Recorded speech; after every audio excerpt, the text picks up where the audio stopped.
You should know what happened this 1204 and why it is the most important event in history.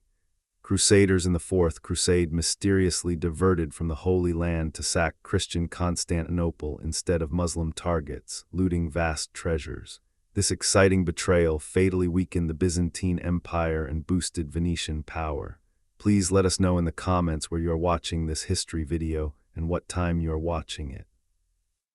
And be sure to subscribe to the channel for future videos. Now, imagine this. Imagine tens of thousands of armored knights, soldiers, and holy warriors standing on the decks of warships. They have taken sacred vows. They have sewn the cross of Christ onto their tunics. They have pledged before God, before the Pope himself, that they will sail to the lands of the infidel and liberate the holy city of Jerusalem. Their families have blessed them. Their priests have absolved them of their sins. The Pope in Rome has promised them that if they die in this holy cause, they will ascend directly to the gates of paradise. But these men will never reach Jerusalem. They will never set foot in the Holy Land. Instead, they will commit one of the most shocking, most scandalous, most devastating acts of betrayal in the entire history of the world. They will turn their swords, their siege engines, their catapults, and their unbridled fury not against Muslim armies, not against the enemies of Christendom, but against the greatest Christian city on the face of the earth. They will attack, they will burn, they will pillage, and they will destroy Constantinople, the capital of the Byzantine Empire, the jewel of Eastern Christianity, a city that had stood for nearly 900 years as the most magnificent, most cultured, most prosperous metropolis in all of Christendom.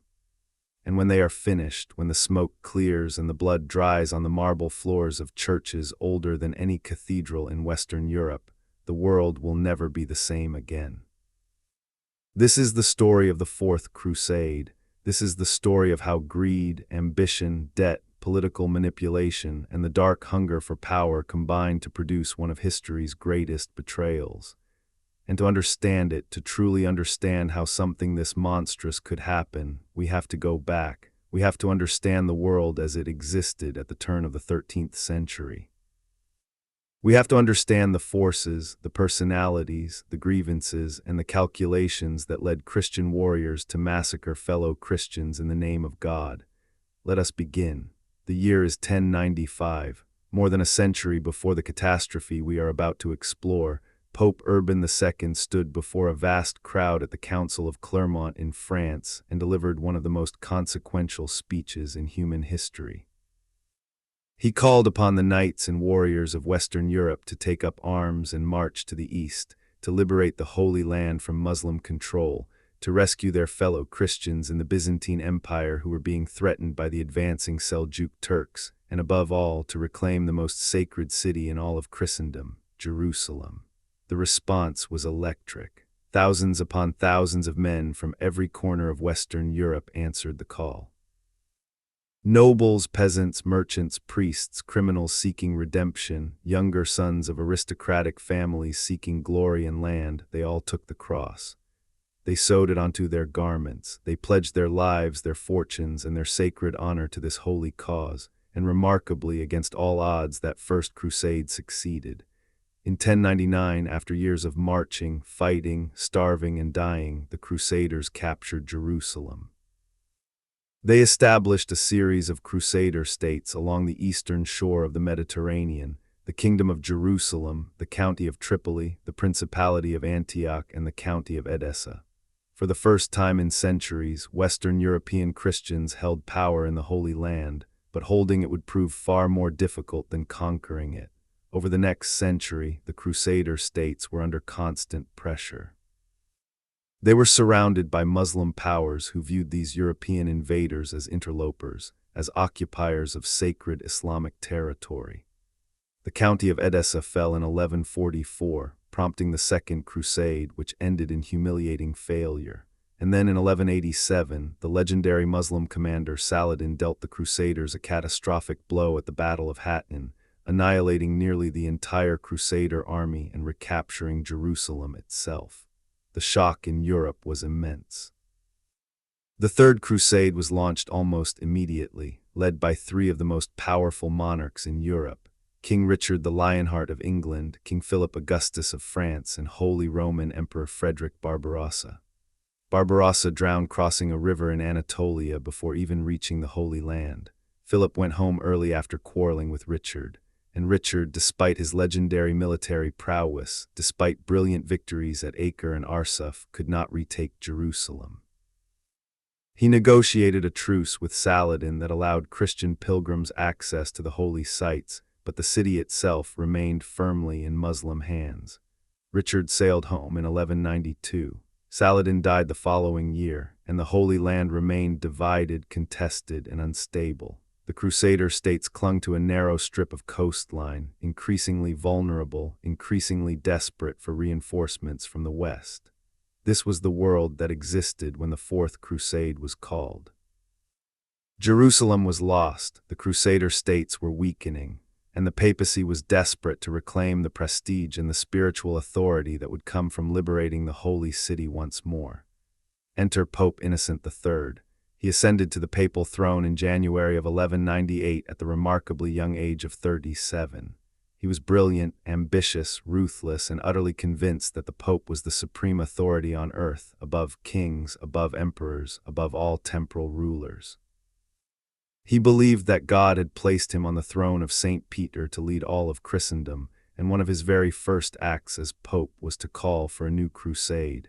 Innocent understood the failures of the past. He knew that the Third Crusade had been hampered by the rivalries and egos of the kings who led it.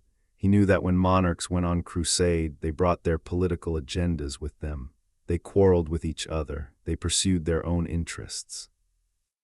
They turned holy wars into extensions of their own dynastic ambitions. So Innocent decided to do something different. This crusade would not be led by kings. It would be organized and led by the nobility of Europe, by counts and barons and lesser lords who would be more pliable, more obedient to papal authority, and more focused on the actual goal, the liberation of Jerusalem. Innocent sent out his call. He dispatched preachers across Europe. He offered the full package of spiritual incentives: remission of sins, protection of Crusader property while they were away, suspension of debts. He thundered from the pulpit and from his papal letters that every true Christian had a sacred duty to take up the cross and march against the enemies of Christ. The response, initially, was disappointing. The great kings of Europe were otherwise occupied. Philip Augustus of France was embroiled in conflicts with England. Richard the Lionheart was fighting to recover territories lost during his absence on the Third Crusade, and would be killed by a crossbow bolt at the siege of Chalice in 1199. The Holy Roman Emperor had his own problems. The kings of Spain were busy with the Reconquista against the Moors, but gradually momentum built. The crusade found its leaders not among the crowned heads of Europe, but among the high nobility of France and the Low Countries. The most important of these leaders was a man named Boniface of Montferrat. He came from one of the most prestigious noble families in northern Italy, a family with deep connections to the crusading movement. His father, William the Old, had gone on the Second Crusade. His brother, Conrad of Montferrat, had been one of the heroes of the Third Crusade and had briefly been proclaimed King of Jerusalem before being assassinated by the assassins in 1192. Another brother, Rainier, had married into the Byzantine imperial family. Boniface was chosen as the overall commander of the Fourth Crusade in the summer of 1201, after the original leader, Count Thibaut of Champagne, died unexpectedly at the age of 24. The choice of Boniface was not random. He was experienced, well-connected, and respected. But he also had deep ties to both the Byzantine Empire and to certain powerful figures who would play crucial roles in the disaster that was about to unfold. Other major leaders of the crusade included Baldwin of Flanders, a wealthy and pious count who would play a pivotal role in the events to come. There was Louis of Blois, young and eager for glory. There was Hugh of St. Paul, a veteran warrior. And there were thousands upon thousands of lesser nobles, knights, men-at-arms, and foot soldiers from across France, Flanders, and the Rhineland, all of them committed, all of them sworn to the cross. But there was a problem, a very serious problem. And that problem was how to get to the Holy Land. The Crusaders had learned from past experience that marching overland through the Balkans and across Anatolia was a nightmare. The First Crusade had barely survived the journey. Barbarossa had died during the overland march on the Third Crusade.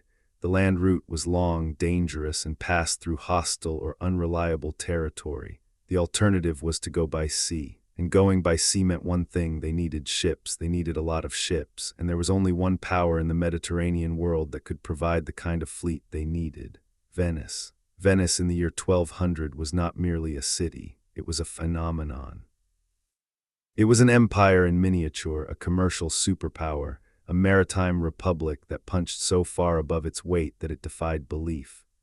Built on a cluster of muddy islands in a lagoon at the head of the Adriatic Sea, Venice had no farmland to speak of, no mineral resources, no great forests or vast territories. What it had was water. What it had was ships.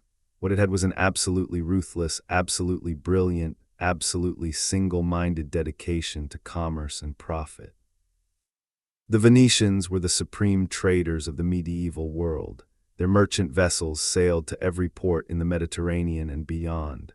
They traded in spices from the east, silk from China, grain from Egypt, timber from the Adriatic coast, salt from their own lagoon, glass from their famous workshops on the island of Murano.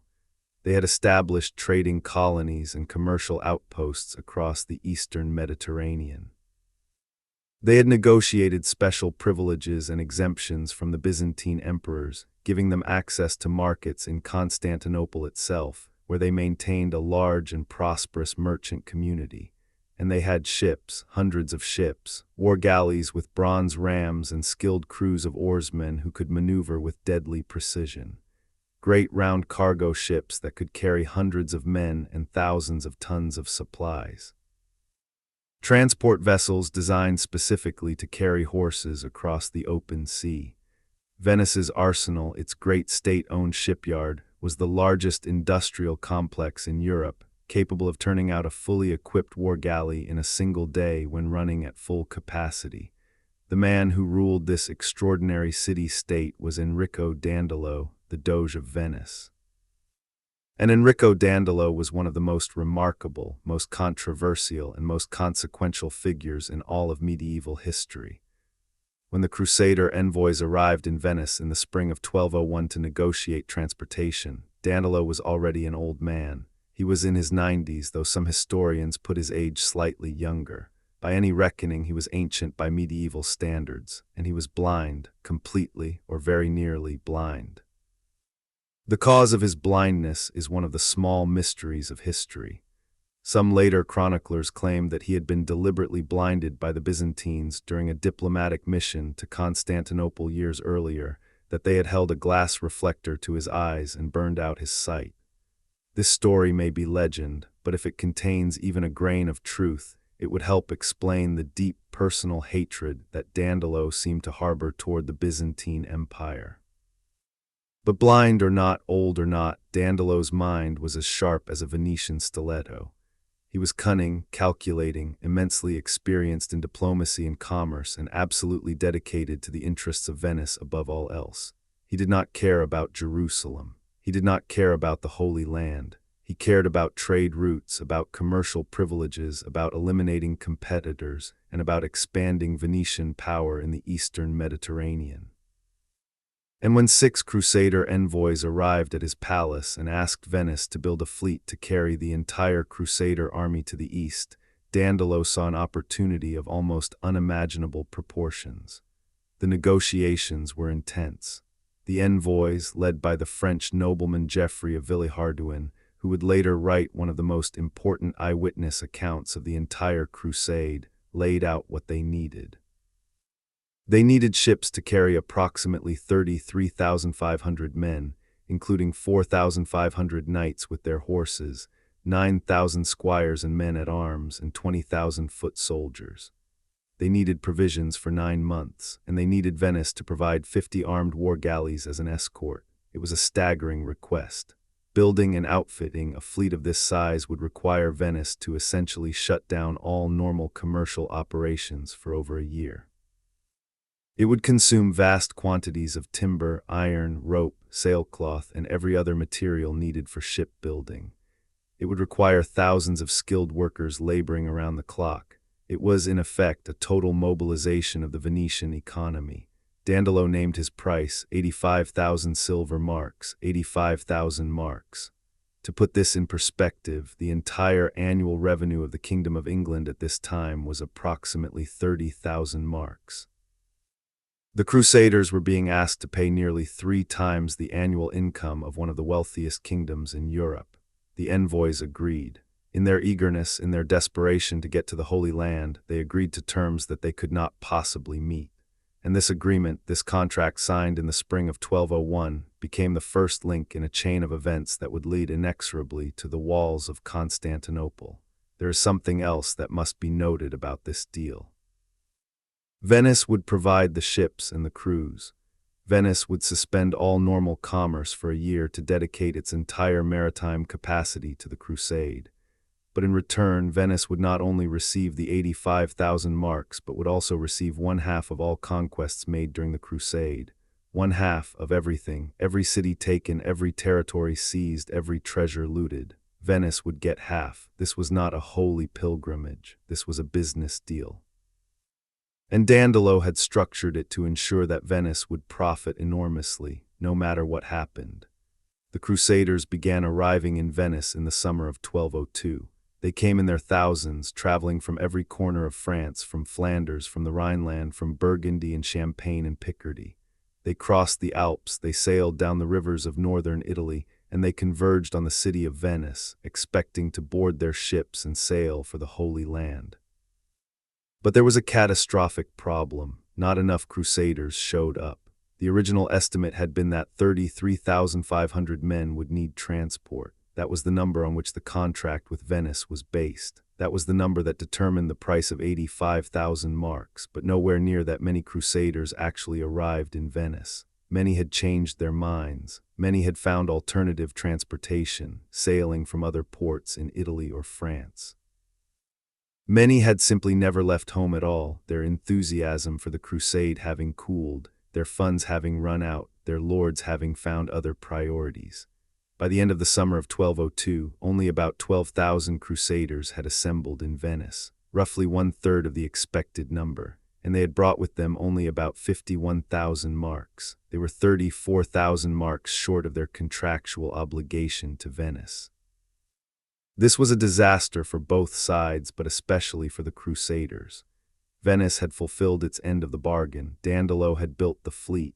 Hundreds of ships sat in the harbor ready to sail. The arsenal had worked overtime for more than a year. The Venetian economy had been disrupted. Workers had been paid. Materials had been purchased. Venice had invested an enormous amount of money and labor, and now the Crusaders could not pay. Dandolo could have simply canceled the contract.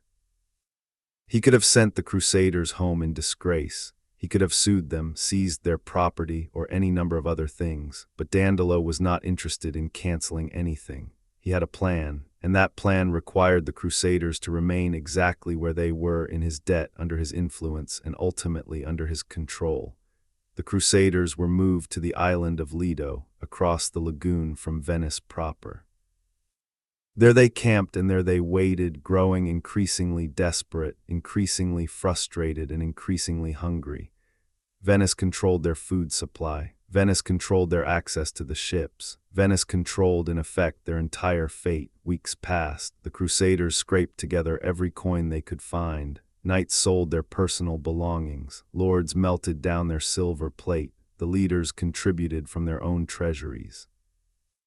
Geoffrey of Villehardouin describes the desperate scramble for funds in vivid detail, but it was not enough. No matter how much they contributed, they were still hopelessly short. And then Dandolo made his move. There was a city on the eastern coast of the Adriatic Sea called Zara. Today it is known as Zadar, and it sits on the coast of modern Croatia. In 1202, Zara was a source of intense frustration for Venice. The city had once been a Venetian possession, part of Venice's Adriatic Empire. But in 1186, Zara had rebelled against Venetian rule and placed itself under the protection of the King of Hungary. This was intolerable to Venice. Zara was strategically important, sitting on a key Adriatic shipping route. Its loss was a blow to Venetian prestige and a threat to Venetian commercial interests. Venice had tried to recapture the city multiple times and had failed. Now Dandolo proposed a deal.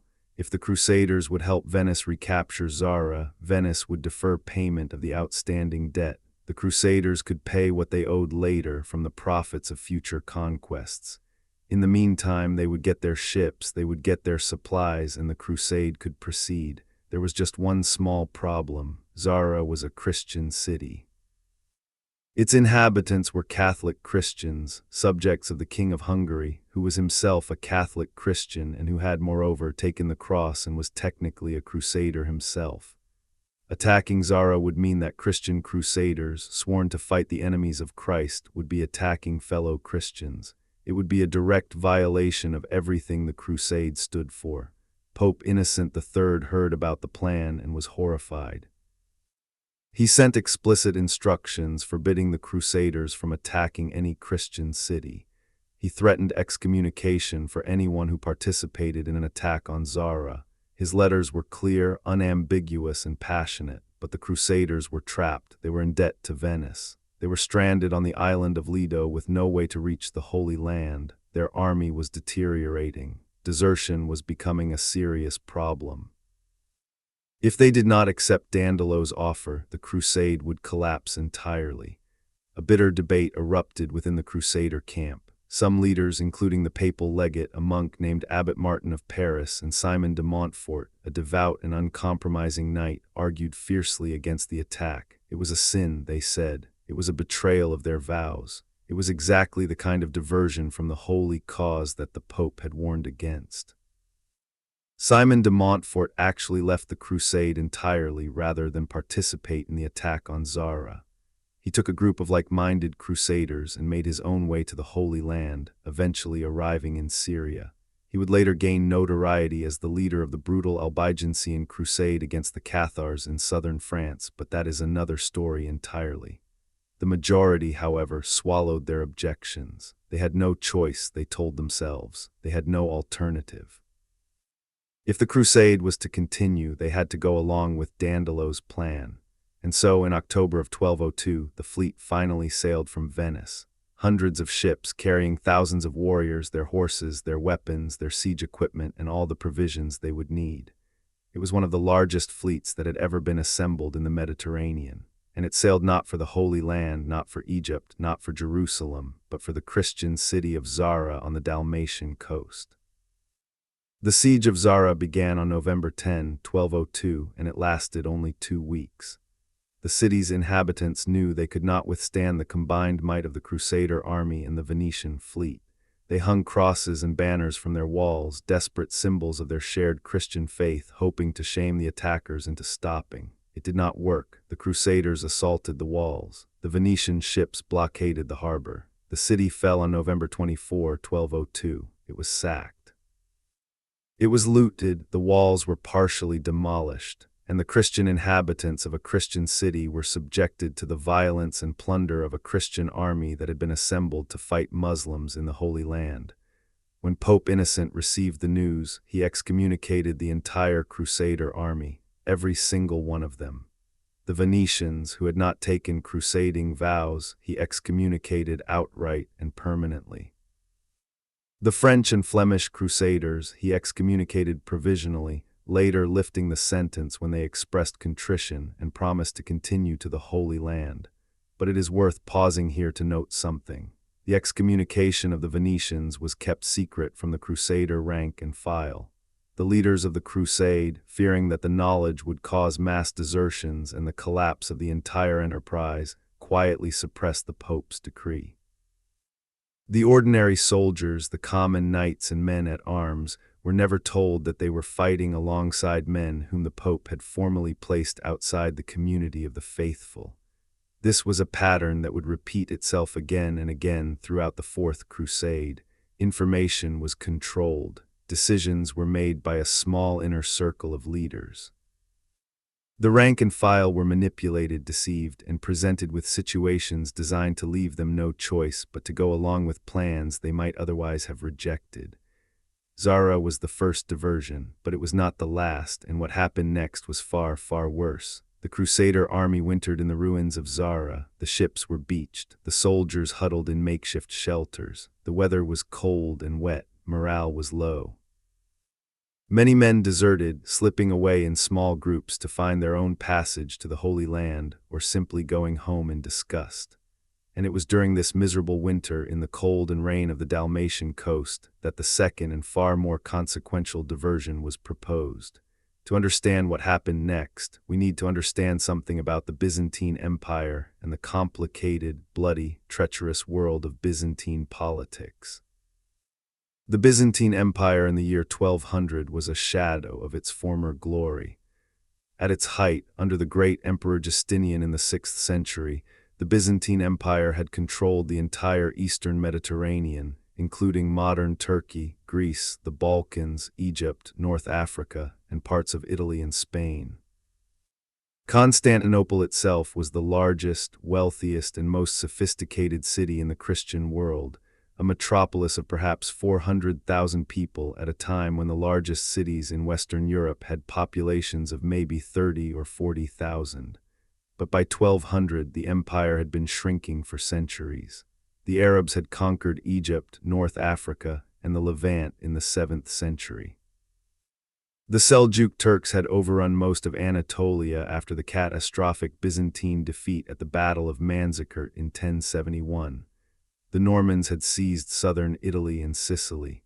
Various Slavic and Turkic peoples had carved out independent states in the Balkans. What remained was still impressive. The empire still controlled Constantinople, much of Greece, parts of the Balkans, and a strip of coastal Anatolia.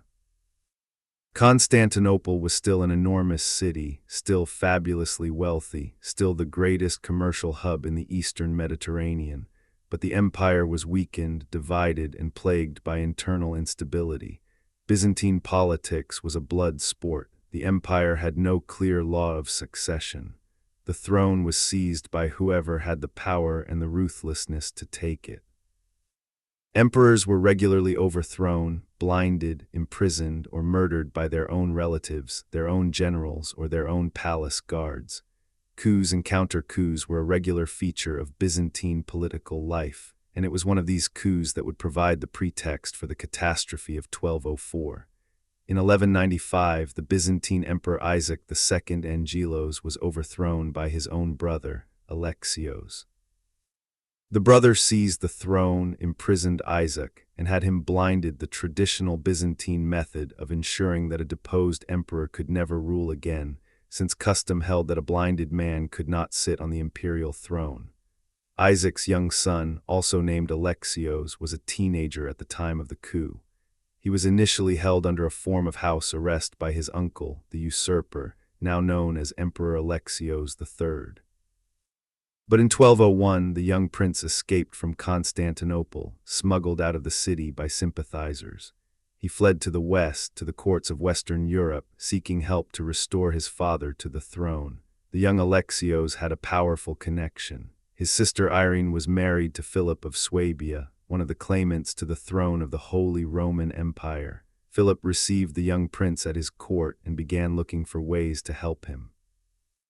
And it was through Philip's network of contacts that the young Alexios made contact with the leaders of the Fourth Crusade. The proposal was breathtaking in its audacity and its consequences. The young Alexios, who would later be known as Alexios IV, offered the Crusaders a deal. If they would divert to Constantinople and help him overthrow his uncle and restore his father to the throne, he would reward them with riches beyond imagination. He promised 200,000 silver marks, an enormous sum that would more than cover the Crusaders' debt to Venice.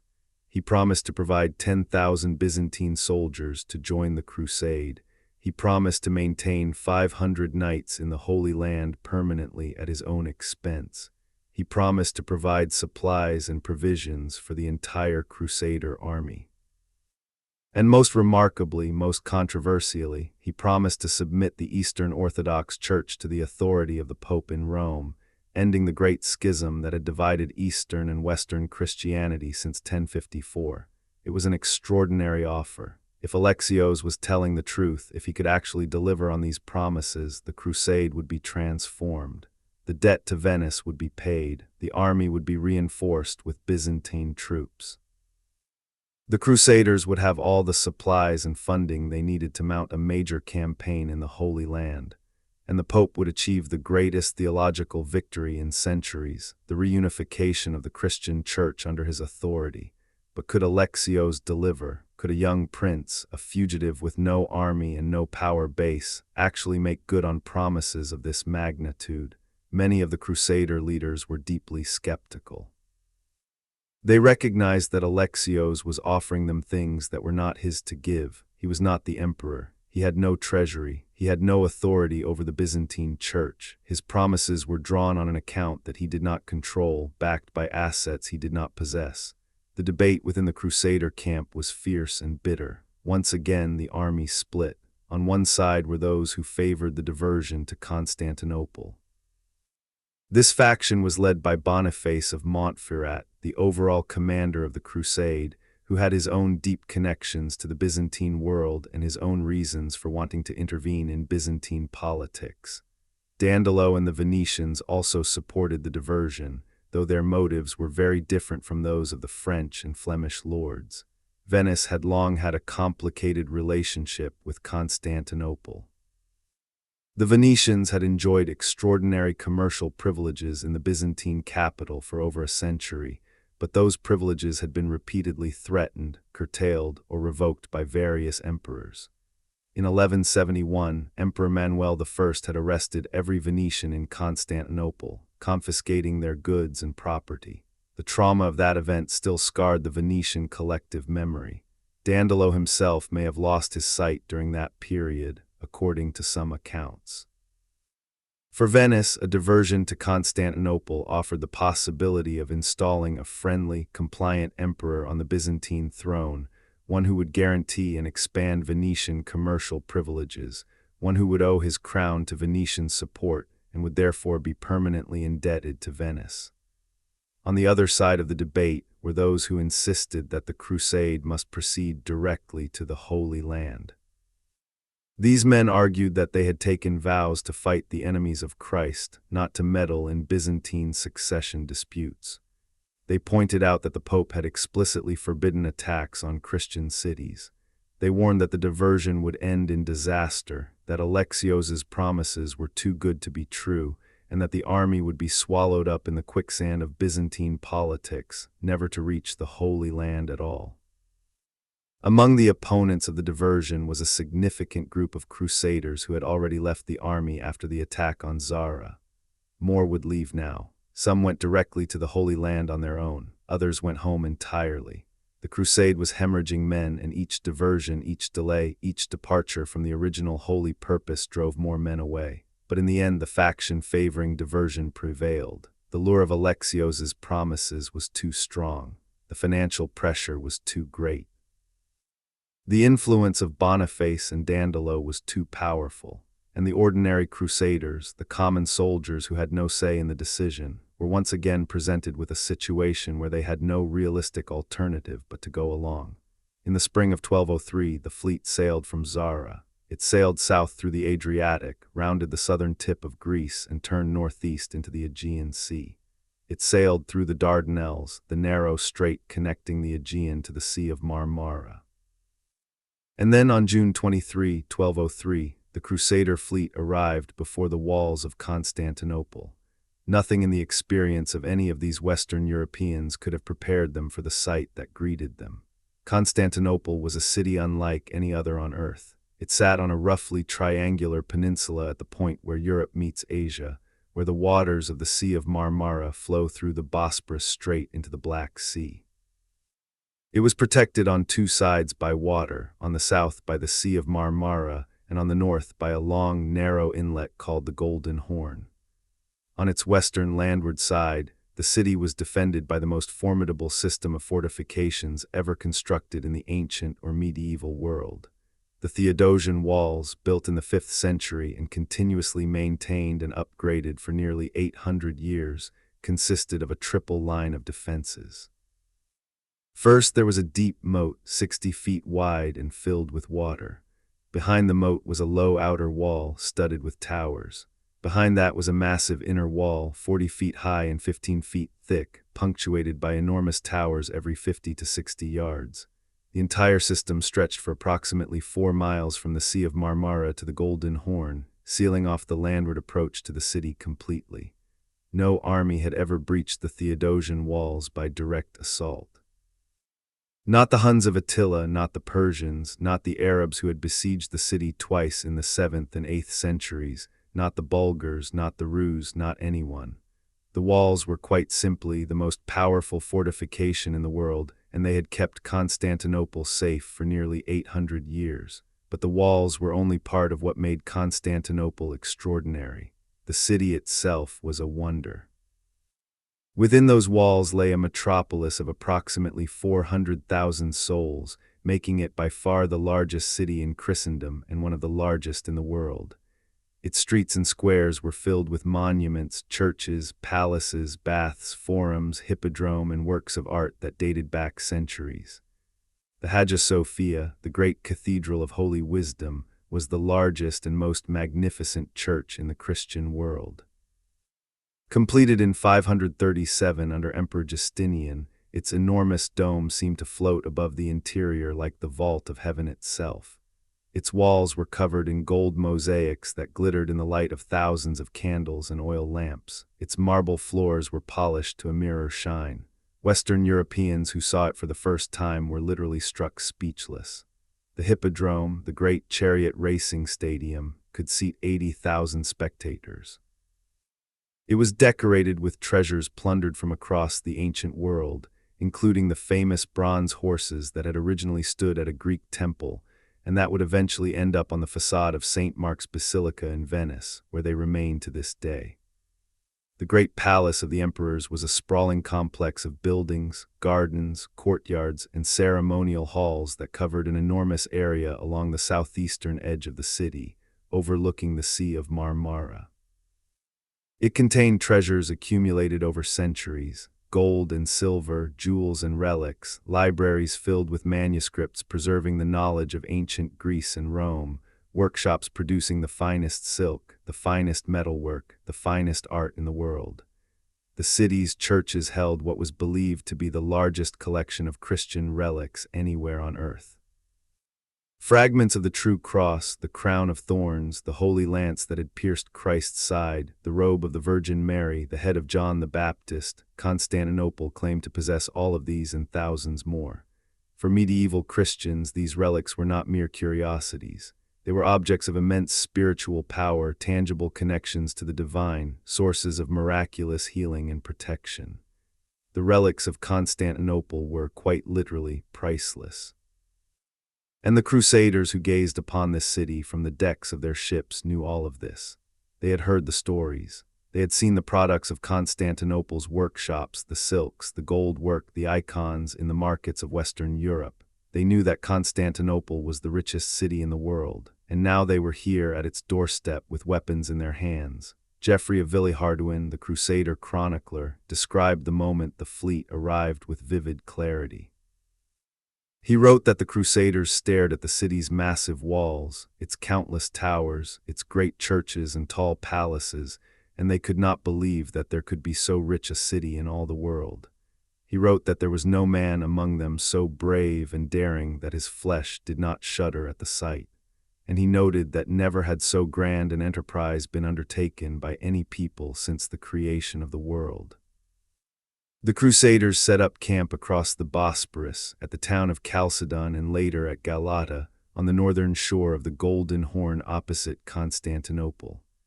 The young Prince Alexios was paraded along the waterfront in a galley, displayed to the people of Constantinople in the hopes that they would rally to his cause and overthrow the usurper Alexios III without the need for military action.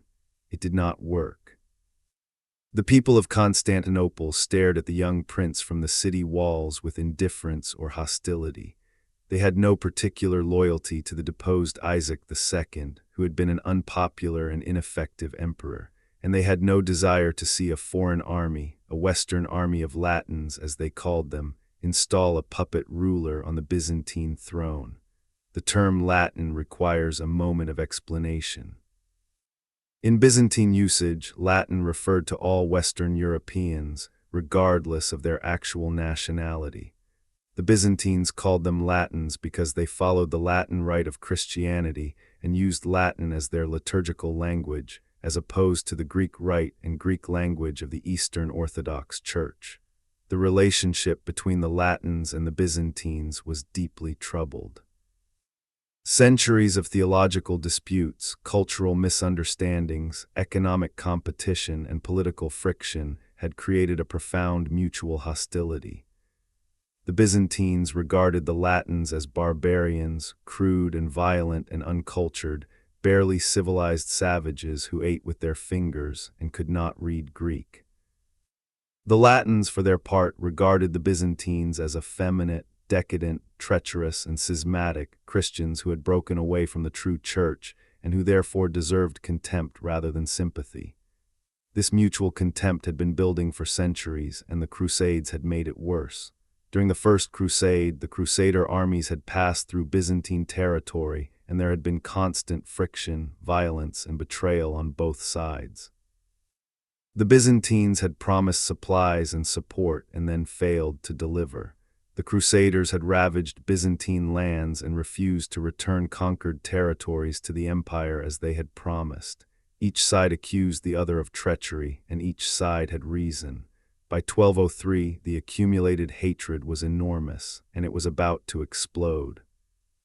When it became clear that the people of Constantinople were not going to welcome young Alexios with open arms, the Crusaders prepared for military action. The plan was to attack the city from the sea, specifically across the Golden Horn. The Golden Horn was a narrow inlet that served as Constantinople's harbor. Its entrance was blocked by a massive iron chain stretched across the water from tower to tower, preventing enemy ships from entering. The Crusaders would need to break that chain. On July 5, 1203, the attack began. A Venetian assault force landed at the Tower of Galata on the northern side of the Golden Horn, where one end of the great chain was anchored. After fierce fighting, they captured the tower and cut the chain. The Venetian fleet, led by the war galleys, surged into the Golden Horn. Now the city was vulnerable from the harbor side. The seawalls along the Golden Horn were lower and less formidable than the great Theodosian walls on the landward side. They had been designed to protect against naval raids, not against a full-scale amphibious assault backed by a massive army. On July 17, 1203, the combined Crusader and Venetian force launched a coordinated attack. The French and Flemish Crusaders assaulted the Theodosian walls from the landward side, a frontal attack against the most powerful fortifications in the world. It was a near suicidal undertaking, and it was repulsed with heavy losses. The Crusaders could not breach the walls. They could not even get across the moat in sufficient numbers to mount a serious challenge, but the Venetians, attacking from the sea, had more success. The Venetian war galleys pulled up to the seawalls along the Golden Horn, and Venetian marines, using ladders and scaling equipment mounted on the masts and yardarms of their ships, scrambled up and over the walls. At the head of the attack, standing in the bow of his galley, was the blind, 90-year-old Doge Enrico Dandolo himself, with the banner of St. Mark flying beside him. This is one of the most extraordinary images in all of medieval history. A blind old man in his 90s, leading an amphibious assault against the walls of the greatest city in the world. Whether Dandolo actually stood in the front line or whether this was a theatrical gesture designed to shame his followers into greater bravery, the effect was electric. The Venetian marines poured over the walls and established a foothold inside the city, but the foothold was precarious. The Byzantines counterattacked fiercely, and the Venetians, fearing they would be overwhelmed, set fire to the buildings near the walls to create a barrier of flame between themselves and the Byzantine troops. The fire spread rapidly through the densely packed neighborhoods, destroying a wide swath of the city. This was the first of 3 devastating fires that would ravage Constantinople during the events of 1203 and 1204. Meanwhile, Emperor Alexios III, the usurper uncle, demonstrated the leadership qualities that had characterized his reign, which is to say, he demonstrated no leadership at all. He led a large Byzantine force out through a gate in the Theodosian walls and formed up for battle against the Crusaders who were still attacking the landward defenses. The Crusaders, battered and bloodied from their failed assault on the walls, reformed their lines and prepared to fight, but Alexios III lost his nerve. Whether he was genuinely afraid, whether he lacked confidence in his troops, or whether he simply was not the kind of man who could look an armored Western knight in the eye and stand his ground, we cannot know for certain. What we know is that he ordered his army to retreat back inside the walls without striking a blow. It was a humiliating display of cowardice that destroyed whatever remaining confidence his subjects had in him. That night, Alexios III made his decision.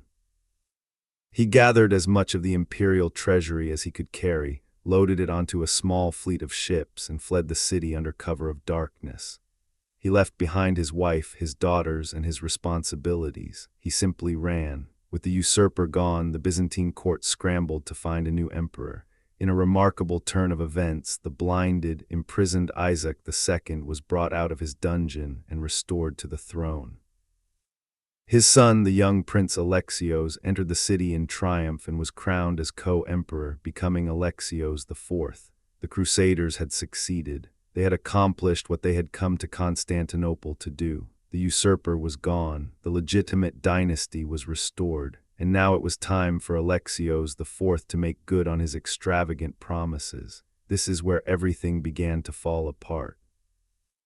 Alexios IV quickly discovered that the promises he had made to the Crusaders bore no relationship to the reality of his situation.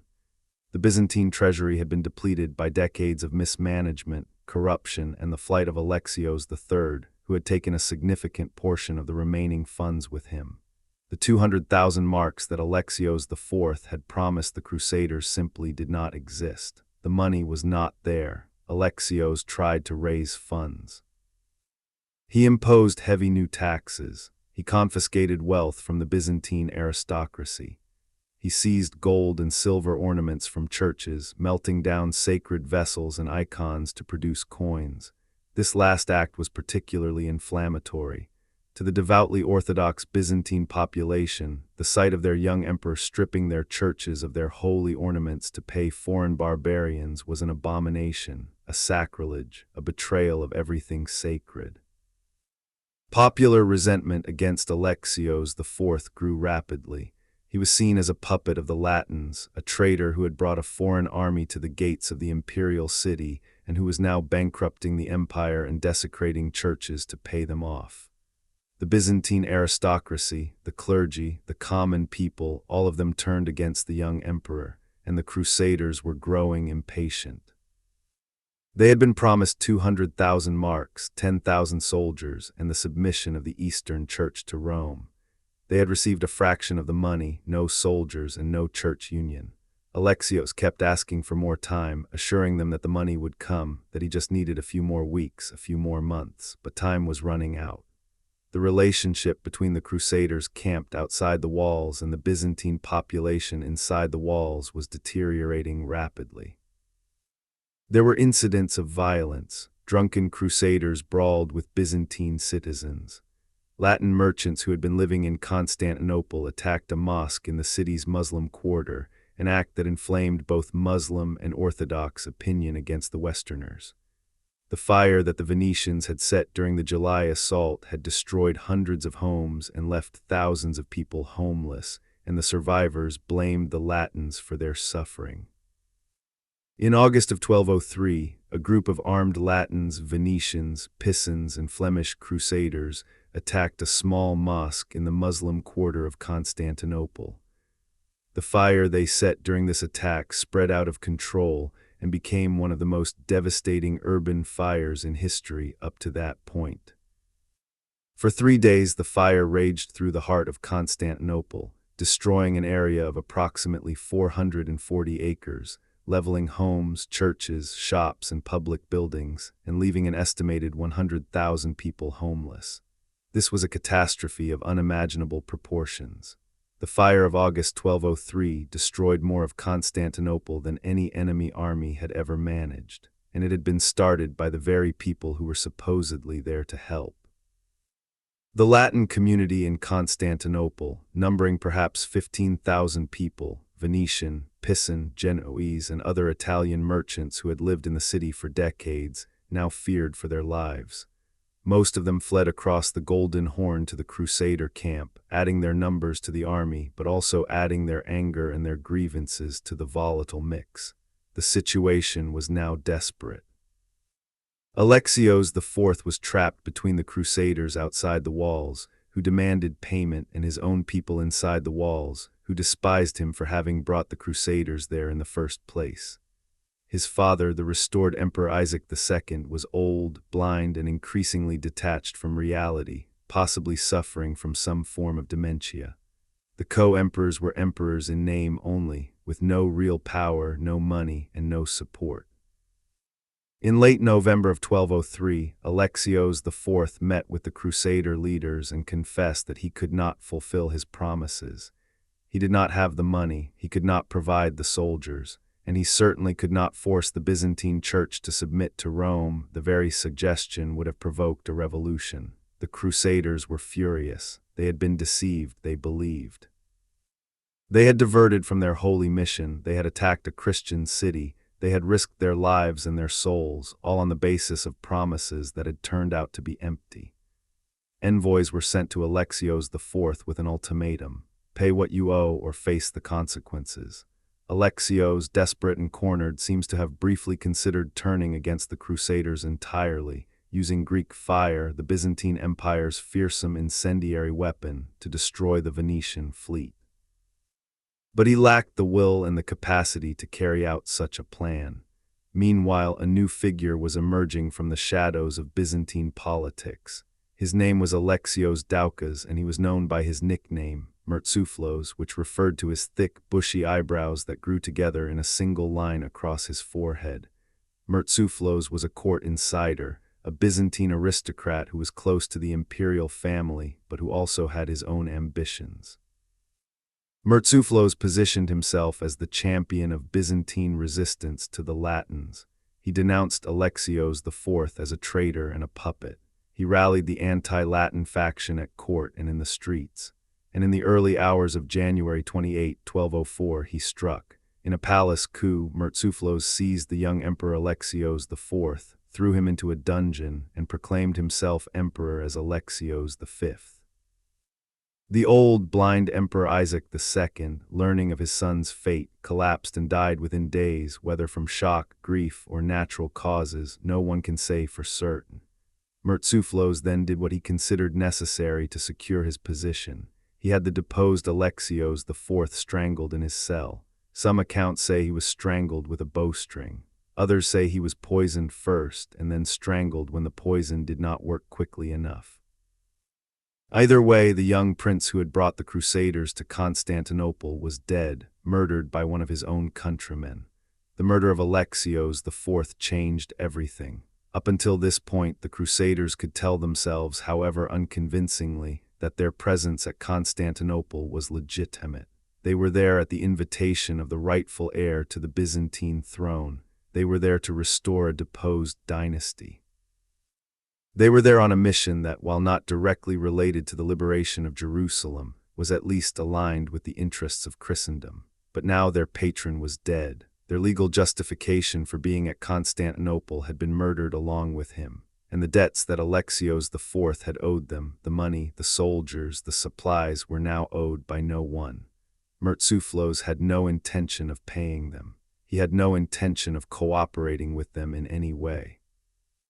He was, in fact, actively preparing the city's defenses for what he expected to be an inevitable Crusader attack.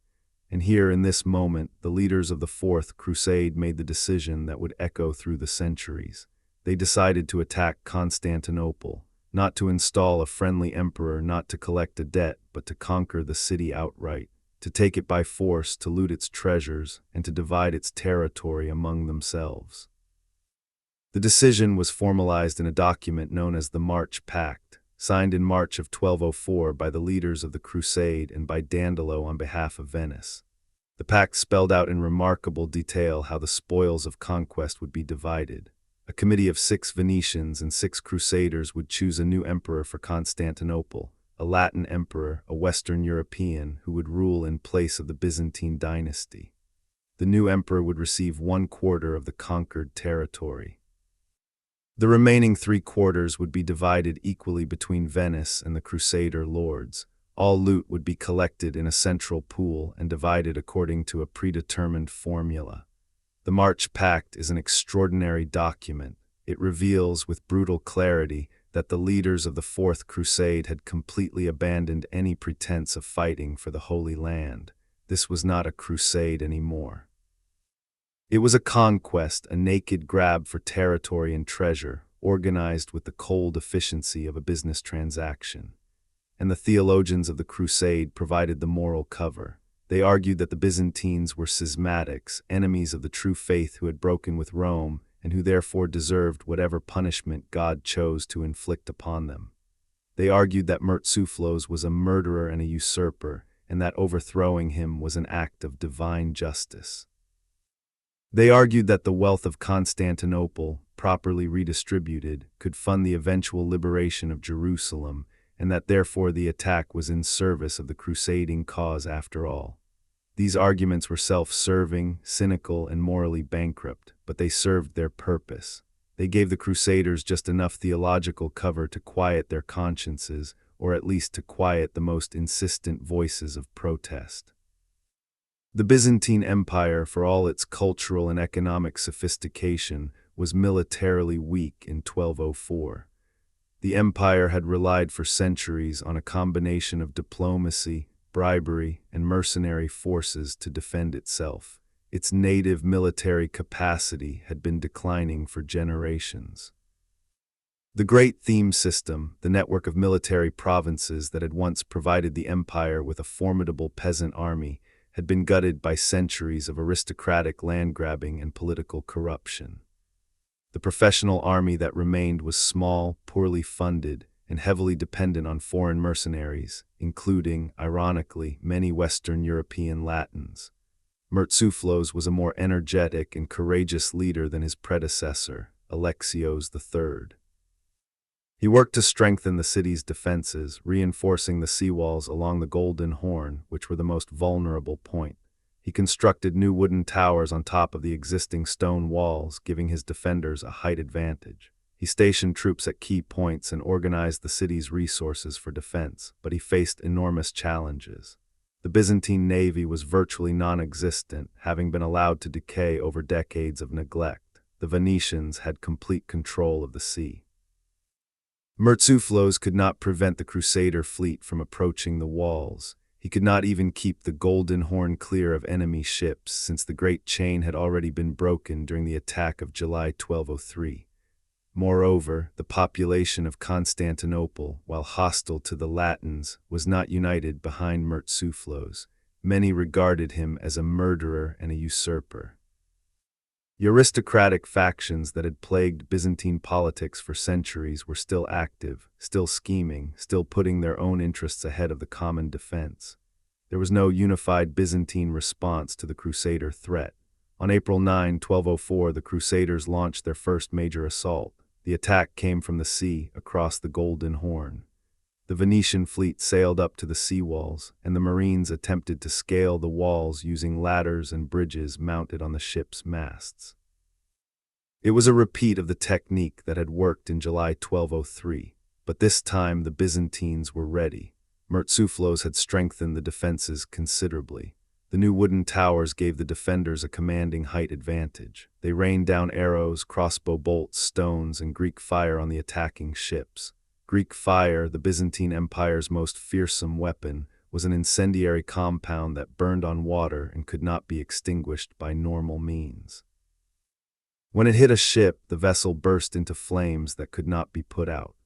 The exact composition of Greek fire was one of the most closely guarded secrets in the medieval world, and it remained a potent weapon even in the empire's decline. The April 9 assault was a complete failure. The Crusaders could not establish a foothold on the walls. The Venetian ships were driven back by the intensity of the defense. Casualties were heavy. The Crusaders retreated to their camp, demoralized and shaken.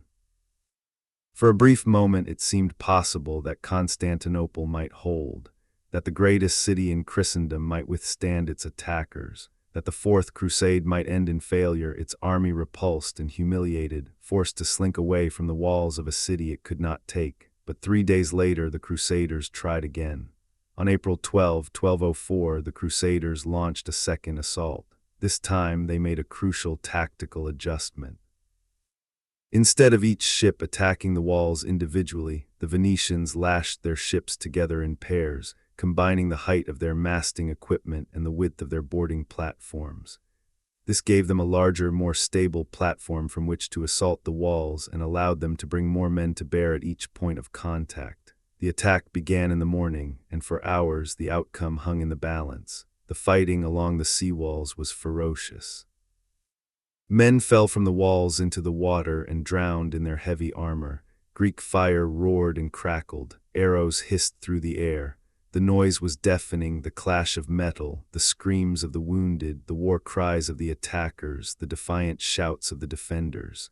And then the wind shifted.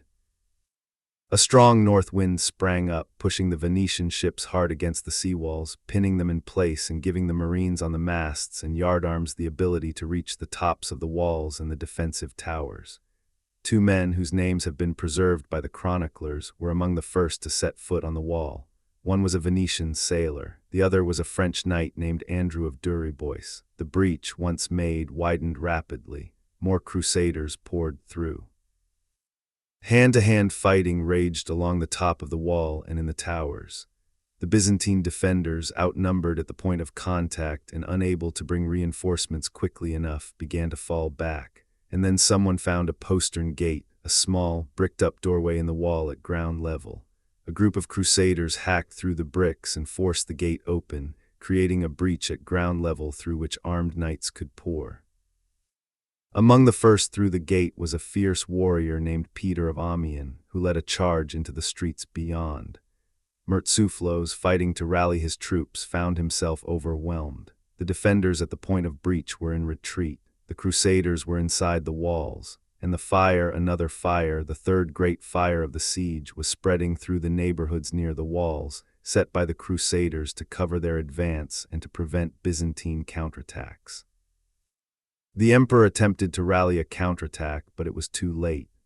The Byzantine troops, seeing the Crusaders flooding through the breach and the fires spreading through the city, began to break and run. The defense collapsed. Mourtzouphlos, realizing that the city was lost, fled the great palace, gathered what he could, and escaped through the landward gates with a small retinue. By nightfall on April 12, 1204, the Crusaders controlled a significant portion of Constantinople. They established defensive positions and prepared for a Byzantine counterattack the next morning, but the counterattack never came. When dawn broke on April 13, the Crusaders discovered that organized resistance had ceased. The Byzantine army had melted away, the court had fled, the city lay before them, defenseless, open, and ripe for the taking, and what followed was one of the most horrifying episodes in the history of Christendom. We will stop here for now at the very threshold of the catastrophe. The walls are breached, the defenders have fled. The greatest city in the Christian world lies open before an army of men who have been told that everything within those walls belongs to them. In the second part of this narration, we will enter Constantinople with the Crusaders. We will walk its streets during the terrible 3 days of looting and destruction that followed. We will see the unimaginable treasures that were stolen, the irreplaceable works of art that were destroyed, the sacred relics that were carried off to churches across Western Europe. We will witness the violence inflicted upon the innocent people of the city, men, women, and children who had committed no crime except to live behind walls that a Christian army had decided to breach. We will examine the aftermath, the creation of the Latin Empire of Constantinople, a fragile and ultimately doomed Western European state planted on the ruins of the Byzantine Empire. We will trace the rise of Venetian power in the eastern Mediterranean as Dandolo and his successors carved out a maritime empire from the wreckage of Byzantium. We will follow the fate of the Byzantine Empire itself, which survived in exile in fragments in the Empire of Nicaea and the Empire of Trebizond, before eventually reclaiming Constantinople in 1261, but never recovering its former strength, never regaining its former glory, never again standing as the bulwark of Christendom against the advance of powerful enemies from the east. And we will ask the question that historians have debated for 8 centuries.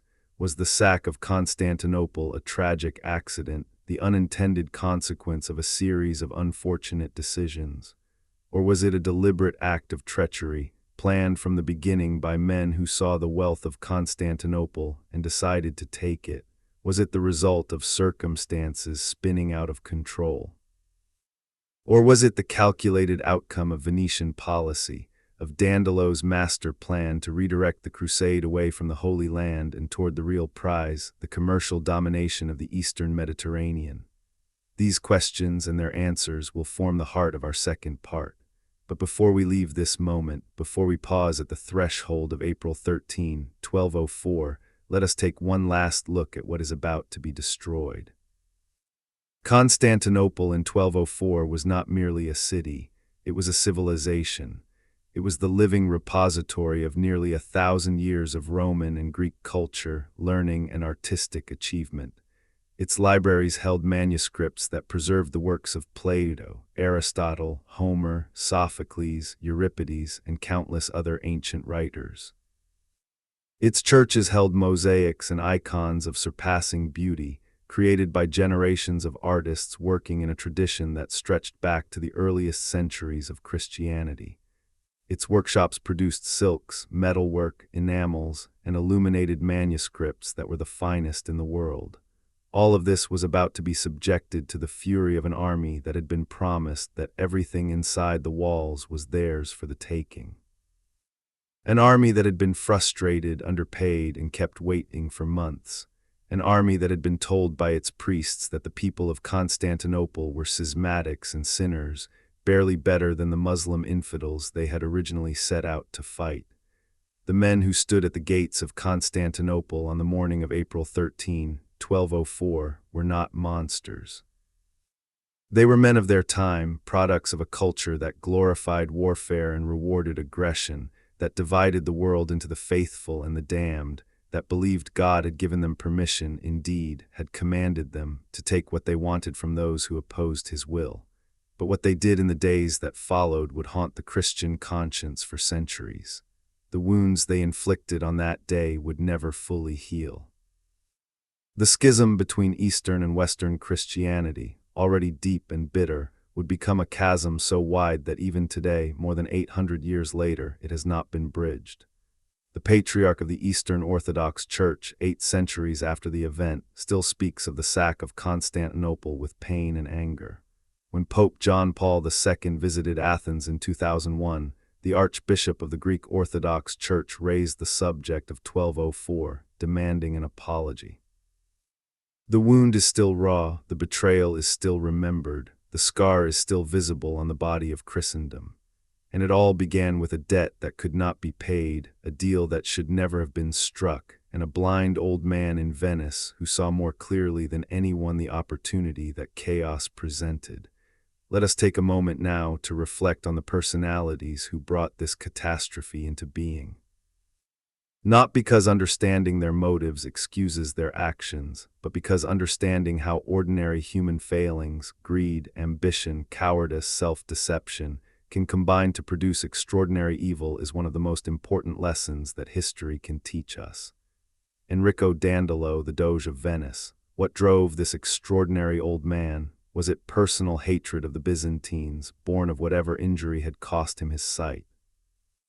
Was it patriotic devotion to Venice, a desire to see his beloved republic achieve commercial dominance over the Eastern Mediterranean? Was it simple greed, the hunger for gold and treasure that seems to have motivated so many of the participants in the Fourth Crusade? Or was it something more complex, a strategic vision that saw the Byzantine Empire as a decaying obstruction that needed to be removed so that Venice could assume its rightful place as the supreme maritime power? The answer is probably all of these things, combined in proportions that we can never precisely measure. Dandolo was a man of extraordinary capability and extraordinary ruthlessness. He manipulated the Crusaders with consummate skill, using their debt to Venice as leverage to redirect the entire enterprise toward Venetian strategic objectives. Whether he planned from the beginning to divert the crusade to Constantinople, or whether he simply seized opportunities as they presented themselves, the result was the same. Venice emerged from the Fourth Crusade as the dominant power in the eastern Mediterranean, with a colonial empire stretching from the Adriatic to the Black Sea. Boniface of Montferrat, the commander of the crusade. Boniface was not a villain in the traditional sense. He was a competent military leader with genuine connections to the crusading movement and a sincere, if complicated, desire to do his duty. But he was also entangled in a web of Byzantine dynastic politics through his family's connections, and he was willing to let the crusade be diverted from its original purpose when it served his ambitions. His willingness to go along with Dandolo's plans, his failure to resist the diversion to Constantinople, and his role in the eventual sack of the city make him a central figure in one of history's great moral failures. The young Alexios IV, in many ways the most tragic figure in this entire story.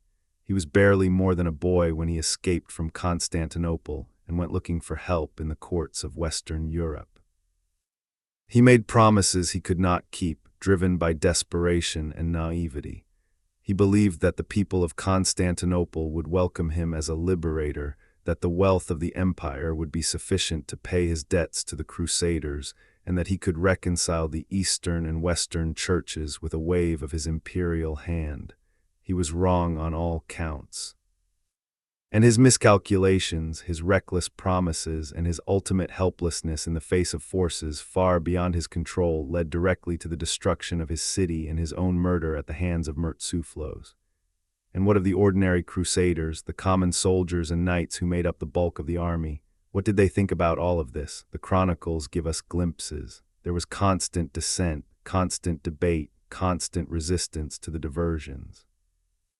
Every step there were men who argued against attacking Christian cities, who insisted on proceeding to the Holy Land, who refused to participate in actions they considered sinful. Some left the army and went their own way. Simon de Montfort, as we have noted, departed after the attack on Zara and eventually reached the Holy Land on his own. But the majority stayed. They stayed because they had no alternative. They stayed because they were in debt to Venice. They stayed because their leaders told them to stay. They stayed because the army was the only community they had, and leaving it meant becoming a lone wanderer in a hostile, unfamiliar world. And they stayed because their priests told them that what they were doing was God's will, that the people of Constantinople were sinners who deserved punishment, that the treasures they were about to seize would fund the eventual liberation of Jerusalem. It is one of the great ironies of the Fourth Crusade that the men who sacked Constantinople never went to Jerusalem. The most sacred city in Christianity, the city they had sworn before God to liberate, remained firmly in Muslim hands. The Crusaders had traded their sacred mission for gold and land, and in the process, they had destroyed the one Christian power that might have helped them achieve their original goal. Before we close this first part, let us consider one more dimension of this story, the role of trade and commerce, the economic forces that ran beneath the surface of this supposedly holy enterprise like deep underground rivers. The medieval Mediterranean was a commercial arena of extraordinary complexity and ferocious competition.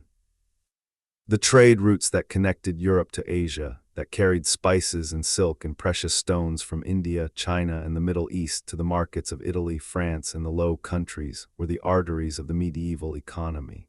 Control of those routes meant wealth beyond imagination. 3 Italian maritime republics dominated Mediterranean trade: Venice, Genoa, and Pisa.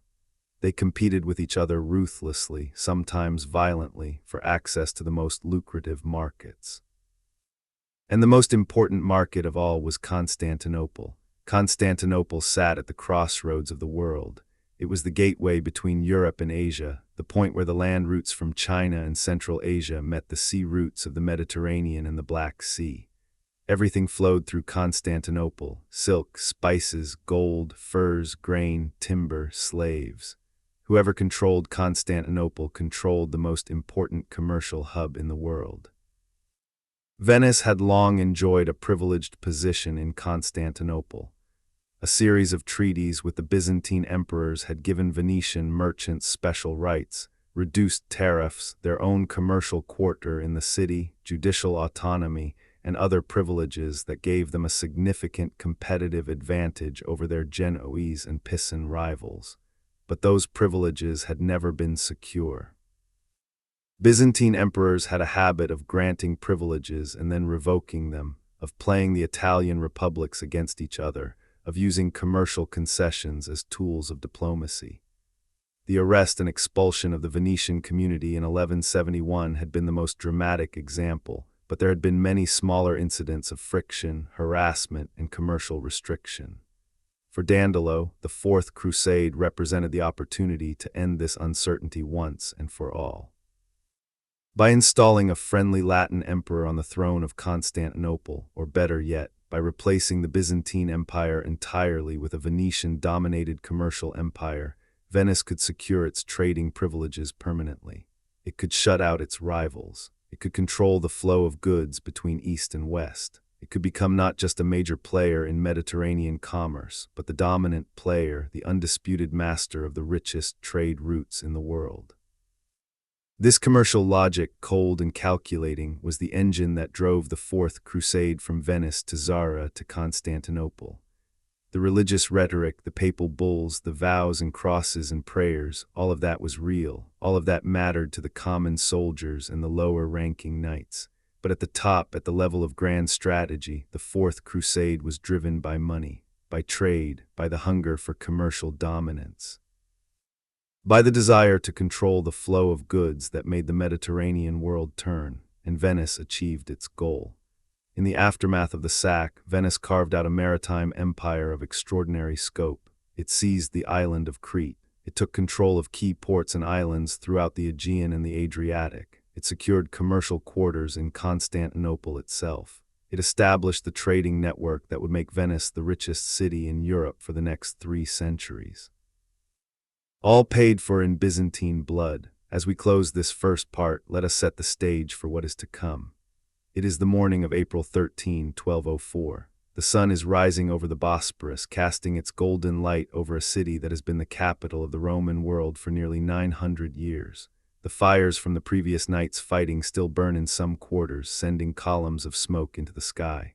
The great walls have been breached, the emperor has fled, the army has scattered.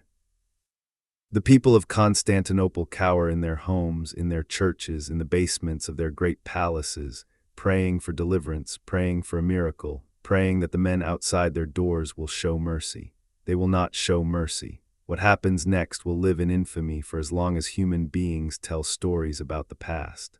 The sack of Constantinople in April 1204 was one of the most destructive events in the history of Western civilization. More was lost in those 3 days of plunder than in any single event since the fall of Rome itself. Works of art that had survived for 1,000 years were melted down for their metal content. Libraries that contained the only copies of ancient texts were burned.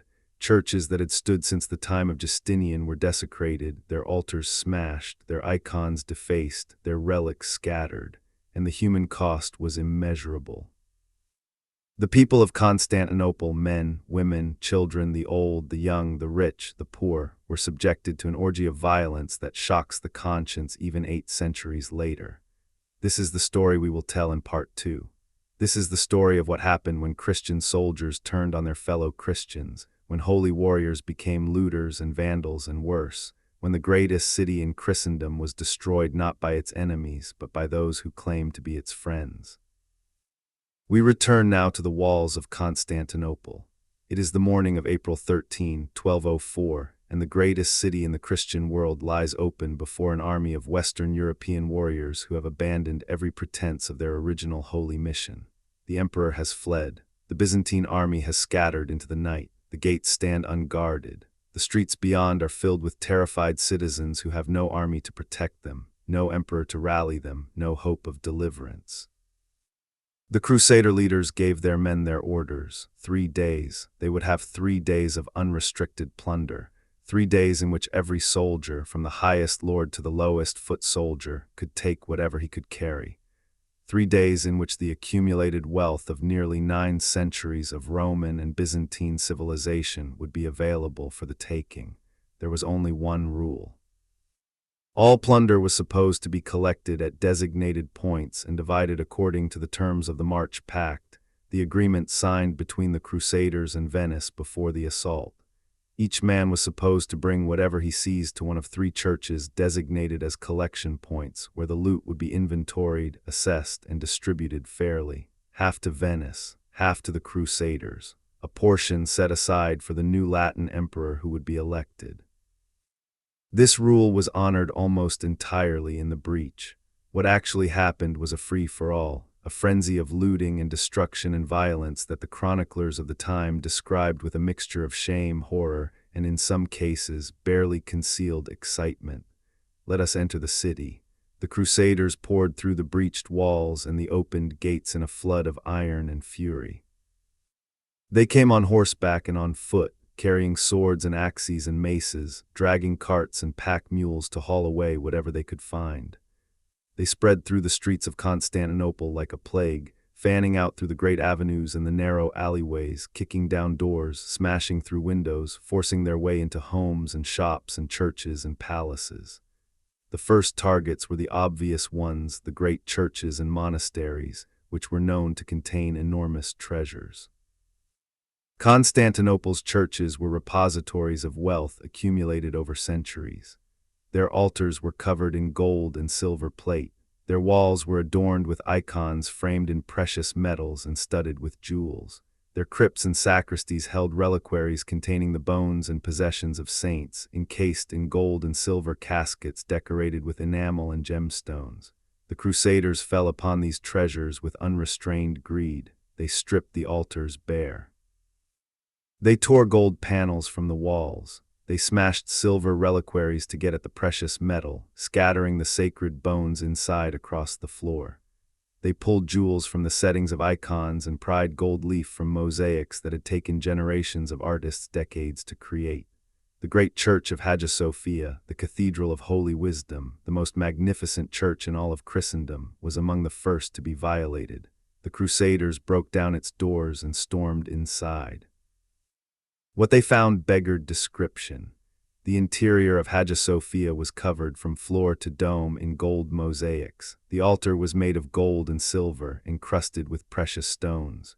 The church contained sacred vessels, liturgical implements, candlesticks, chalices, patens, censers, all made of gold or silver. The imperial throne, where generations of Byzantine emperors had been crowned, was adorned with precious metals and gems. The soldiers tore it all apart. They hacked the great silver iconostasis, the screen separating the sanctuary from the nave, into pieces small enough to carry. They smashed the altar and divided its precious materials among themselves. They ripped silk hangings from the walls and trampled sacred vestments underfoot. They brought mules and horses into the church to help carry the loot, and the animals, frightened and slipping on the polished marble floors, defecated and urinated in the nave of the holiest church in Eastern Christendom. The Byzantine historian Nyctas Choniates, who was an eyewitness to the sack, described the scene in Hagia Sophia with anguished fury. He wrote that the Crusaders brought a prostitute into the church and placed her on the patriarch's throne, where she sang bawdy songs and danced obscenely while the soldiers cheered. Whether this specific incident actually occurred or whether Choniates was employing rhetorical exaggeration to convey the depth of the sacrilege, the image captures the essential truth of what happened. The most sacred space in the Orthodox Christian world was deliberately, systematically, and gleefully profaned. And Hagia Sophia was not unique. Every church in Constantinople was subjected to the same treatment. The Church of the Holy Apostles, the second greatest church in the city and the traditional burial place of the Byzantine emperors, was ransacked. The imperial tombs were broken open and the bodies of the emperors were stripped of their burial ornaments, the gold crowns, the jeweled rings, the silver scepters that had been placed with them in death. Even Justinian the Great, who had ruled 6 centuries earlier and whose conquests had briefly restored the Roman Empire to something approaching its former extent, was not spared. His tomb was opened, his body disturbed, his burial treasures stolen. The monasteries were plundered with equal thoroughness. Byzantine monasteries were not only centers of prayer and worship, but also repositories of enormous wealth. They held vast estates, collected rents and tithes, and accumulated treasures over centuries of pious donations. The monks and nuns who inhabited them were defenseless against armed soldiers. The chroniclers tell us of monks who tried to hide sacred objects by concealing them in their robes, only to be stripped and beaten by soldiers who suspected them of hoarding treasure. They tell us of nuns who fled to the upper floors of their convents, pursued by soldiers whose intentions went far beyond mere theft. They tell us of elderly monks who threw themselves in front of altars, begging the soldiers to respect the sanctity of the place, and who were kicked aside or cut down without a second thought. But the churches and monasteries were only part of the story. The Crusaders also fell upon the private homes and palaces of the Byzantine aristocracy and the wealthy merchant class. Constantinople was home to some of the richest families in the world, families that had accumulated wealth over generations through trade, imperial service, and landholding. Their homes were filled with silk tapestries, gold and silver tableware, jeweled ornaments, fine furniture, and works of art. These homes were systematically looted. The soldiers went door to door, street by street, kicking in doors and ransacking every room. They overturned furniture, smashed chests, ripped open mattresses, dug up floors, and probed walls looking for hidden valuables. They took everything of value they could find and destroyed much of what they could not carry. The ordinary people of Constantinople, the shopkeepers and artisans and laborers who made up the majority of the population, were not spared simply because they had less to steal. Their homes were invaded, their meager possessions taken, their food supplies confiscated. Families that had spent lifetimes building modest prosperity found themselves stripped of everything in a matter of hours. And then there was the violence against persons. The sack of Constantinople was not merely an act of organized theft. It was accompanied by widespread physical violence, murder, and sexual assault. The chroniclers, both Western and Byzantine, describe scenes of horrifying brutality. Niktas Choniates, the Byzantine historian, provides the most detailed and the most anguished account. He describes Crusader soldiers murdering unarmed civilians in the streets. He describes old men beaten to death for refusing to reveal where they had hidden their money. He describes women dragged from their homes and assaulted. He describes children separated from their parents and left crying in the streets amid the chaos. Choniates himself was a high-ranking Byzantine official, a former governor and historian who had served several emperors. During the sack, he managed to save his family by relying on the protection of a Venetian merchant he knew, a man who guided Choniates, his wife, his children, and a group of other refugees through the burning streets to safety outside the walls. Along the way, Choniates describes seeing a young Byzantine noblewoman, beautiful and richly dressed, being dragged through the street by a group of Crusader soldiers. He intervened, confronting the soldiers and shaming them into releasing her. It was an act of extraordinary courage in the circumstances, and it stands as one of the few moments of individual decency in a narrative otherwise dominated by cruelty and greed. The Western chroniclers are generally less detailed about the violence against civilians, but even they admit that excesses occurred. Geoffrey of Villehardouin, the French knight who wrote one of the principal accounts of the Crusade, acknowledges that the sack was brutal, but he treats it largely as a military matter, focusing on the strategic and political consequences rather than on the human suffering. Robert of Clary, another French chronicler who was present at the sack, provides more vivid detail about the looting but is similarly reticent about the violence. This reticence is itself revealing. The Western chroniclers knew that what happened in Constantinople was shameful. They knew that the sack of a Christian city by a Christian army, an army that had been assembled to fight the enemies of Christ, was a stain on the honor of everyone involved. Their careful avoidance of the worst details suggests a guilty conscience, a recognition that what they had witnessed could not be defended even by the most ingenious theological argument. The destruction of art and cultural heritage during the sack of Constantinople is one of the great cultural catastrophes in human history, comparable in its scope and significance to the burning of the Library of Alexandria or the destruction of the great Buddhist monasteries of Nalanda. Constantinople was the custodian of nearly 1,000 years of artistic achievement. Its workshops had produced mosaics, icons, frescoes, illuminated manuscripts, silk textiles, carved ivories, enameled metalwork, and sculpture of surpassing beauty and technical mastery. Its libraries held manuscripts preserving the works of ancient Greek and Roman writers, works that existed nowhere else in the world, the only surviving copies of texts that had been written centuries or even millennia earlier. Much of this heritage was destroyed during the 3 days of the sack, not out of malice or ideological hostility, but out of simple, ignorant greed. The Crusaders, for the most part, were uneducated men who could not read Greek and who had no understanding of or appreciation for Byzantine art. When they encountered a gold mosaic, they did not see a masterpiece of artistic expression. They saw gold. They scraped the gold tesserae from the walls and melted them down. When they found a bronze statue, they did not see a work of art preserving the beauty and the genius of ancient Greece. They saw bronze that could be melted down and sold. When they broke open a library, they did not see irreplaceable manuscripts preserving the wisdom of the ages. They saw parchment and binding materials, occasionally decorated with gold leaf that could be scraped off and pocketed. The bronze statues of Constantinople were particularly targeted.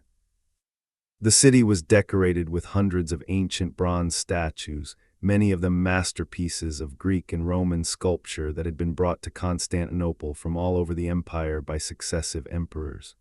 There were statues of gods and goddesses, heroes and athletes, emperors and philosophers. Some of them dated back to the 5th century before Christ, to the golden age of Greek sculpture. The Crusaders melted them down. Almost without exception, the bronze statues of Constantinople were fed into furnaces and rendered into ingots. Statues that had survived for over 1,000 years, that had been created by artists whose names were legend, that represented an irreplaceable link to the artistic heritage of the ancient world, all of them were destroyed for the value of their raw material. Nyctas Choniates provides a mournful inventory of some of the statues that were lost. He describes a great bronze statue of Hera, the queen of the Greek gods, that was so large it would have required 4 oxen to pull it in a cart. Destroyed. A statue of Paris offering the golden apple to Aphrodite. Destroyed.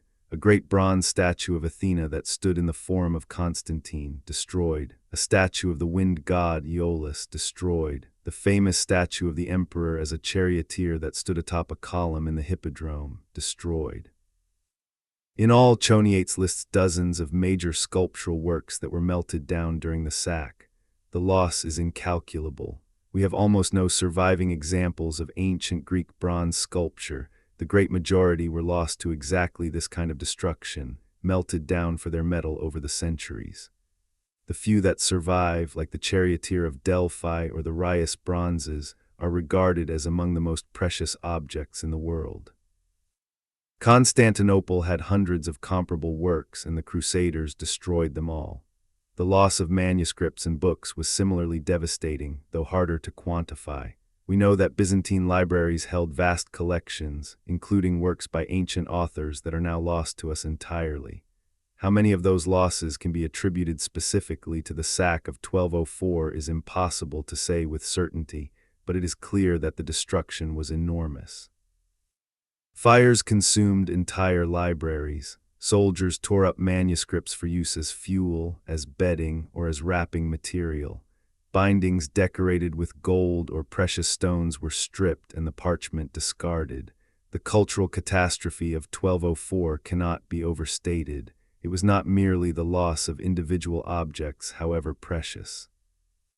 It was the rupture of a living cultural tradition, the destruction of a creative ecosystem that had been producing masterworks for centuries and that could never be rebuilt.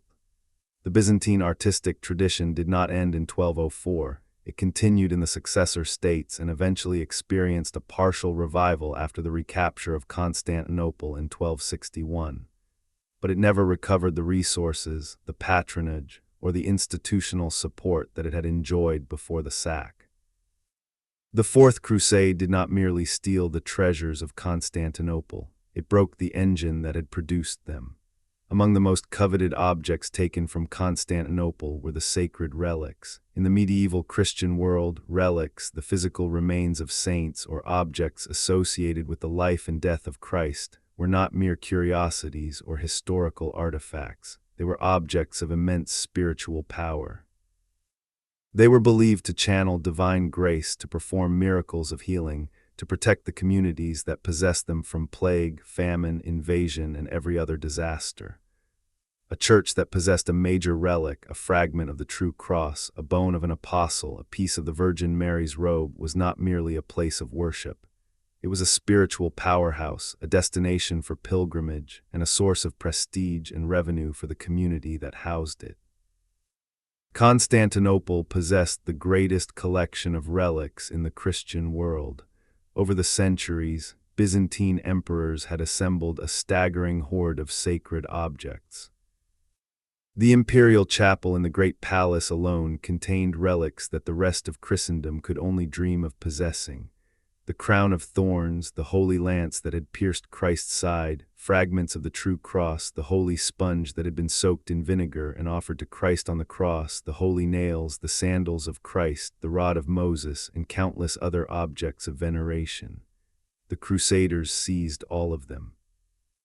The relics of Constantinople were scattered across Western Europe in the aftermath of the sack, carried home by individual crusaders, by bishops, by abbots, by anyone who could get their hands on them. They ended up in churches and cathedrals and monasteries from Sicily to Scandinavia, from England to the Holy Roman Empire. The crown of thorns, perhaps the most famous relic in all of Christendom, eventually ended up in the possession of King Louis IX of France, who purchased it from the Latin Emperor Baldwin II in 1238 and built the stunning Sainte-Chapelle in Paris specifically to house it. The relic remains in Paris to this day, now housed in Notre Dame Cathedral, having survived the devastating fire of 2019. Other relics were distributed across Europe. Fragments of the true cross appeared in churches from Venice to Brussels. Bones of apostles and saints turned up in cathedral treasuries across France and Germany. The head of St. John the Baptist, which Constantinople had claimed to possess, ended up in the Cathedral of Amiens. A vial containing blood said to have been shed by Christ on the cross found its way to the Church of the Holy Blood in Bruges, where it is still venerated today. The distribution of these relics transformed the religious landscape of Western Europe. Churches that received relics from Constantinople became major pilgrimage destinations, attracting visitors from across the continent who came to pray before the sacred objects and to seek their miraculous intercession. New churches and chapels were built to house them. New festivals and ceremonies were created to honor them. The spiritual economy of Western Christendom was reshaped by the flood of relics from the plundered churches of Constantinople. But from the perspective of the Eastern Orthodox Church, this was not a distribution. It was a theft. The sacred objects that had been venerated for centuries in the churches of Constantinople were stolen at sword point by men who claimed to be fighting in the name of Christ. The robbery of the relics was, for the Orthodox faithful, perhaps the deepest wound of all, deeper even than the physical destruction, deeper even than the violence against civilians. It was a spiritual violation, a desecration of the most sacred objects in their religious tradition, carried out by fellow Christians who were supposed to be their brothers in faith. Now let us talk about numbers. Let us talk about the sheer scale of the loot taken from Constantinople, because the numbers are staggering. The total value of the plunder seized during the sack of Constantinople is impossible to calculate with any precision, but the chroniclers provide some indication. Geoffrey of Villehardouin, the French chronicler, wrote that so much booty had never been gained in any city since the creation of the world. Robert of Clary, another crusader present at the sack, marveled at the wealth he witnessed and admitted that he could not begin to describe it all. The official loot, the portion that was actually collected at the designated churches and divided according to the terms of the March Pact, amounted to approximately 400,000 silver marks. 400,000. To put this in perspective, the entire annual revenue of the Kingdom of France at this time was approximately 250,000 marks. The Kingdom of England's annual revenue was approximately 30,000 marks. In 3 days of looting, the Crusaders seized more wealth than the combined annual revenues of the two most powerful kingdoms in Western Europe.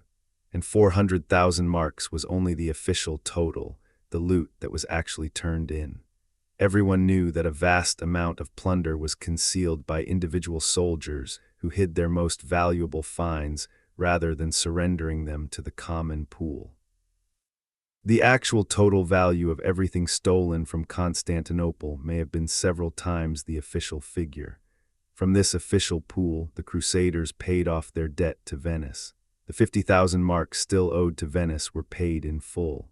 The Venetians then received their contractual half of the remaining loot. The Crusader lords divided the other half among themselves and their followers. For the common soldiers, the payoff was substantial. Knights and men at arms who had been living in poverty for months, struggling to feed themselves and their horses, suddenly found themselves wealthy beyond anything they had ever imagined. Some received gold and silver worth more than they could have earned in a lifetime of military service back home in France or Flanders, but the distribution was grossly unequal. The leaders Boniface, Baldwin, Dandolo, and the other great lords took the lion's share, both from the official pool and from private looting that they conducted on their own. The common soldiers received a fraction of what their leaders took, and many felt cheated even as they pocketed sums that would have seemed like fortunes just weeks earlier. And then there was the unofficial loot, the objects that were never counted, never inventoried, never included in any official tally. Individual soldiers carried away gold coins, jewels, silver plate, silk garments, ivory carvings, enameled objects, and 1,000 other precious items that they concealed in their clothing, their baggage, and their tents.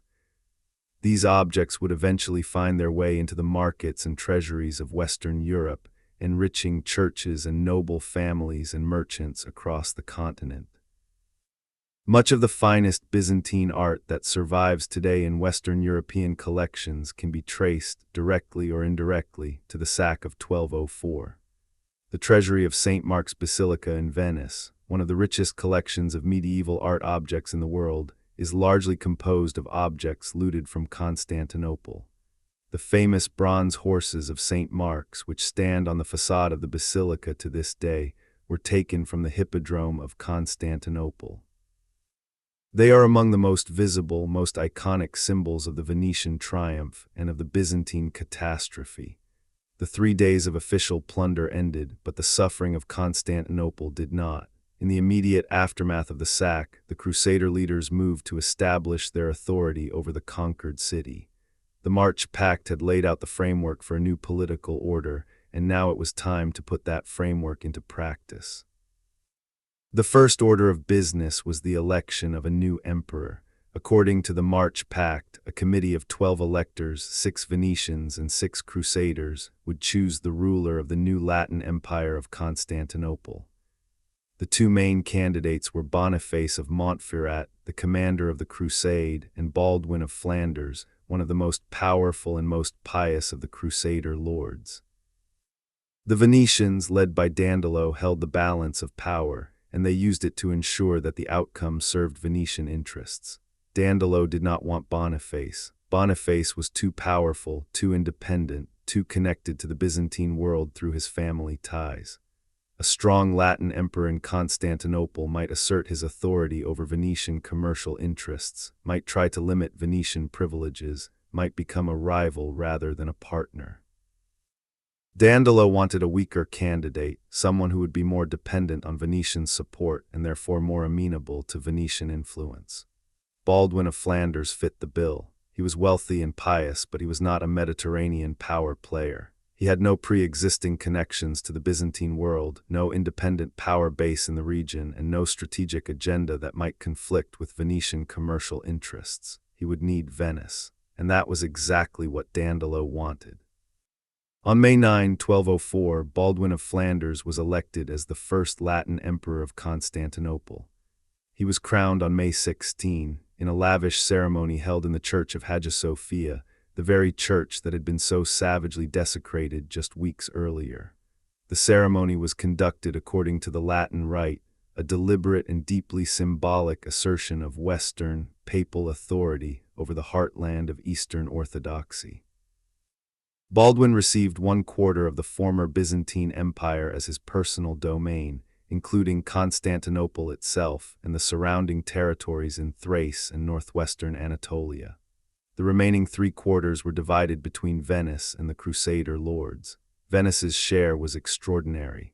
Dandolo had negotiated with consummate skill, and the Venetian Republic emerged from the Fourth Crusade with a maritime empire that would endure for centuries. Venice received 3/8 of Constantinople itself, including the most commercially valuable waterfront properties. It received the island of Crete, one of the largest and most strategically important islands in the eastern Mediterranean. It received key ports and islands throughout the Aegean, including Euboea, Andros, Naxos, and numerous smaller islands. It received trading stations and commercial quarters in every major city of the former empire. In a single stroke, Venice had transformed itself from a prosperous but relatively small trading republic into a genuine maritime empire, controlling the most important trade routes in the eastern Mediterranean. The Venetian colonial empire, the Stato de Mare as it would later be known, would endure in various forms for over 500 years, until the fall of the Venetian Republic to Napoleon in 1797. The Crusader lords received the remaining territories. Boniface of Montferrat, denied the imperial crown, received the kingdom of Thessalonica, controlling northern Greece and parts of Macedonia. Other French and Flemish lords received various territories across Greece and the Aegean, establishing a patchwork of feudal states known collectively as Frankish Greece. The Principality of Achaia in the Peloponnese, the Duchy of Athens, the Duchy of the Archipelago in the Cyclades, these and other small Latin states dotted the map of the former Byzantine territories, each ruled by a Western European lord who had carved out a piece of the Byzantine corpse for himself. A Latin patriarch was installed in Constantinople, replacing the Orthodox patriarch and asserting papal authority over the Eastern Church. This was, in theory, the fulfillment of Alexios IV's promise to reunite the churches. In practice, it was a hollow and counterproductive victory. The Orthodox clergy and population rejected the Latin patriarch entirely. The attempt to impose Western religious authority by force only deepened the schism and intensified the mutual hatred between Eastern and Western Christianity. And what of Enrico Dandolo, the blind old doge who had done more than any single individual to bring about this astonishing outcome? Dandolo remained in Constantinople after the sack. He did not return to Venice. Perhaps he felt his work was not yet done. Perhaps he wanted to personally oversee the establishment of Venetian commercial dominance in the conquered city. Perhaps, at his extreme age, he simply lacked the strength for the return voyage. Whatever the reason, Dandolo died in Constantinople in June of 1205, approximately 1 year after the sack. He was buried in the upper gallery of Hagia Sophia itself, in the very church that his men had plundered. A marker in the floor of the gallery commemorates his burial site, though whether his actual remains still lie beneath it is uncertain. When the Ottoman Turks captured Constantinople in 1453, they converted Hagia Sophia into a mosque, and many of the Christian tombs and monuments within the church were disturbed or destroyed. Dandolo's legacy is one of the most debated in all of medieval history. To the Venetians, he was a hero, a patriotic leader of superhuman energy and vision who had secured Venice's place as the supreme commercial power of the Mediterranean. To the Byzantines, he was a villain of almost demonic proportions, the architect of the destruction of their civilization. To modern historians, he remains a figure of fascination and controversy, a man of extraordinary ability who used that ability in service of goals that produced catastrophic consequences for the wider world. Now let us turn our attention to the other side of this story. Let us look at what happened to the Byzantines themselves, the people whose empire had been destroyed, whose city had been sacked, whose world had been turned upside down. The Byzantine Empire did not simply cease to exist after 1204. It shattered into fragments, each of which claimed to be the legitimate continuation of the empire, and each of which struggled to survive in the chaos that followed the Crusader conquest. 3 major successor states emerged from the wreckage. The first and most important was the Empire of Nicaea, established in northwestern Anatolia by Theodore Lascaris, a Byzantine nobleman who had married into the imperial family. Nicaea, a city across the Bosporus from Constantinople, became the seat of a Byzantine government in exile that claimed to be the true continuation of the Roman Empire. The Nicaean emperors maintained a court, an army, a bureaucracy, and a patriarch, the Orthodox Patriarch of Constantinople, who had fled the city after the sack and established himself in Nicaea. The Empire of Nicaea was in many ways a remarkable achievement. Despite its limited territory and resources, it managed to create a functioning state that preserved Byzantine institutions, culture, and identity. It fought off attacks from the Latin Empire, from the Seljuk Turks, and from rival Byzantine successor states, and it harbored a burning determination to recapture Constantinople and restore the empire. The second successor state was the Empire of Trebizond, established on the southeastern coast of the Black Sea by Alexios and David Komnenos, grandsons of the former Emperor Andronikos I. Trebizond was remote and isolated, but it was strategically located on the trade routes connecting the Black Sea to the Silk Road, and it would survive as an independent state until 1461, 8 years after the fall of Constantinople itself to the Ottomans. The third successor state was the Despotate of Epirus, established in northwestern Greece by Michael Komnenos Doukas, a relative of the deposed Byzantine dynasty. Epirus was a thorn in the side of the Latin Empire, challenging its control of Greece and at times rivaling Nicaea for the claim to be the legitimate successor of Byzantium. These 3 states, along with various smaller fragments and local strongholds, represented the Byzantine world after 1204, divided, weakened, but not destroyed. The spirit of Byzantium survived, and the determination to reclaim Constantinople never died. The Latin Empire of Constantinople, meanwhile, was in trouble from the very beginning. It was born weak, and it never grew strong. Emperor Baldwin I, the Crusader count who had been elevated to the imperial throne, found himself ruling a hostile population in a devastated city, surrounded by enemies on every side. The Byzantine successor states attacked from the east and the west. The Bulgarians, under their formidable Tsar Kaloyan, attacked from the north. And the population of Constantinople itself, overwhelmingly Orthodox and overwhelmingly hostile to Latin rule, refused to cooperate with their new overlords. In April of 1205, less than a year after the sack, Baldwin led his army out of Constantinople to confront a Bulgarian invasion. At the Battle of Adrianople on April 14, 1205, the Latin army was ambushed and destroyed by a combined Bulgarian and Cuman force. Baldwin himself was captured.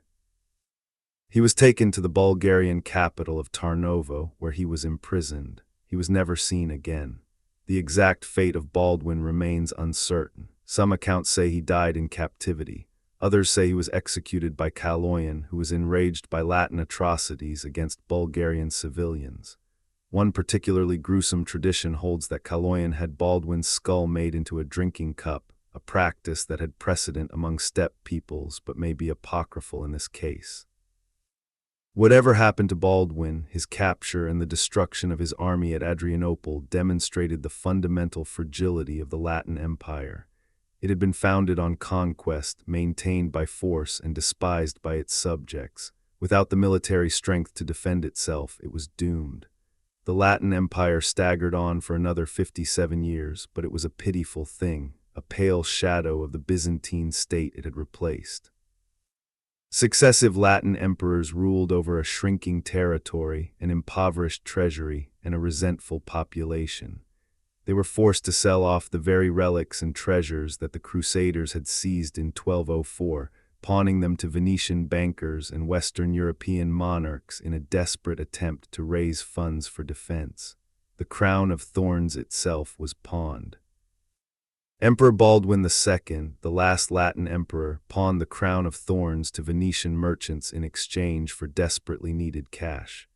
It was eventually redeemed by King Louis IX of France, as we mentioned earlier, but the fact that the Latin emperors were reduced to pawning their most sacred relics tells you everything you need to know about the state of their empire. The reckoning came in 1261. The Empire of Nicaea, under the able leadership of Emperor Michael VIII Palaiologos, had been steadily expanding its territory and building its strength for decades. Michael was a usurper himself. He had seized power from the legitimate Nicaean dynasty, the Lascarids, and had blinded the young heir to secure his position. Byzantine politics remained as brutal as ever, but Michael was also a brilliant strategist and a determined leader. He had his eye fixed on Constantinople, and he waited for his moment. It came almost by accident. In the summer of 1261, a small Nicaean force under the general Alexios Strategopoulos was conducting reconnaissance near Constantinople when they discovered that the Latin garrison had left the city to conduct a raid on a nearby island. The walls were virtually undefended. Strategopoulos did not hesitate. He led his small force through an unguarded gate, and on July 25, 1261, the Byzantines recaptured Constantinople without a major battle. The Latin Emperor Baldwin II, who was in the city at the time, fled by ship to the Venetian colony on the island of Euboea. He eventually made his way to Western Europe, where he spent the rest of his life trying to organize a new crusade to recapture Constantinople. He never succeeded. Michael VIII entered Constantinople in triumph on August 15, 1261, the feast of the Assumption of the Virgin Mary. It was a moment of ecstatic joy for the Byzantine world. The city that had been stolen from them 57 years earlier was theirs again. The empire was restored. The Orthodox Patriarch returned to Hagia Sophia. The Latin churches were reconsecrated according to the Orthodox rite. The symbols and institutions of Byzantine civilization were re-established in the city that had been their home for 9 centuries. But the Constantinople that Michael VIII reclaimed was not the Constantinople that had been lost in 1204. The city had been devastated by the sack and by 57 years of Latin neglect. The great fires of 1203 and 1204 had destroyed vast swaths of the urban fabric, and much of it had never been rebuilt. The population had declined dramatically, from perhaps 400,000 before the sack to perhaps 50,000 or fewer at the time of the recapture. Entire neighborhoods lay in ruins, their buildings collapsed, their streets overgrown with weeds. The great palaces were dilapidated, their treasures long since stolen. The churches had been stripped of their ornaments. The intellectual and artistic elite of the city had been scattered. Michael VIII did what he could to restore the city, but the resources of his empire were limited. He was fighting wars on multiple fronts against the remnants of the Latin states in Greece, against the Bulgarians, against the Seljuk Turks, against the despotate of Epirus, against everyone. He could not afford to rebuild Constantinople to its former glory. The city that had once been the greatest metropolis in the Christian world was now a shadow of its former self, still impressive but diminished, still beautiful but scarred, still alive but grievously wounded. And this is perhaps the most important legacy of the Fourth Crusade, the fatal weakening of the Byzantine Empire. Before 1204, the Byzantine Empire, despite its many problems, was still a major power. It still controlled significant territories. It still had a functioning government, a professional army, a sophisticated diplomatic corps, and an economic base that, while diminished, was still substantial. It was still capable of defending Christendom's eastern frontier against Muslim expansion. After 1204, the empire was broken. Even after the recapture of Constantinople in 1261, the restored Byzantine Empire was a fraction of its former self. Its territory was reduced, its army was weakened. Its economy was shattered, its treasury was empty, its population was diminished, and its enemies were multiplying. The 13th and 14th centuries saw the rise of a new and formidable power in Anatolia, the Ottoman Turks. The Ottomans were a small frontier principality in the early 13th century, but they expanded rapidly, conquering territory in Anatolia and then crossing into Europe in the mid-14th century. They conquered the Balkans, defeated the Serbs at the Battle of Kosovo in 1389, and steadily encircled Constantinople. A strong Byzantine Empire might have contained the Ottoman advance. A Byzantine Empire that had not been shattered by the Fourth Crusade, that had not lost 57 years of development and stability to Latin occupation, that had not been stripped of its wealth and its population and its military capacity, might have been able to resist the Ottoman onslaught. But the empire that faced the Ottomans in the 14th and 15th centuries was not strong. It was exhausted, impoverished, and reduced to a tiny rump state centered on Constantinople and a few scattered territories. It could not resist, it could not fight, it could only delay the inevitable. On May 29, 1453, Ottoman Sultan Mehmed II, known as Mehmed the Conqueror, captured Constantinople after a siege of 53 days. The last Byzantine emperor, Constantine XI Palaiologos, died fighting on the walls of his city, sword in hand, in one of the most poignant and heroic moments in all of history. The fall of Constantinople in 1453 sent shockwaves through the Christian world. It was the end of the Roman Empire, the final extinction of a political entity that had existed in one form or another for over 2,000 years, from the founding of Rome in the 8th century before Christ to the fall of Constantinople in the 15th century of the Christian era. And a direct line can be drawn from the sack of 1204 to the fall of 1453. The Fourth Crusade did not cause the fall of Constantinople to the Ottomans. Many other factors were involved. But it created the conditions that made the fall possible. It weakened the Byzantine Empire at a critical moment. It destroyed its capacity to resist. It broke its economy, scattered its population, and shattered its political structures. It opened the door through which the Ottomans eventually walked. In this sense, the Fourth Crusade was not merely a betrayal of Constantinople, it was a betrayal of all of Christendom. By destroying the Byzantine Empire, the Crusaders removed the shield that had protected Europe's eastern flank for centuries. They created a power vacuum that the Ottomans filled.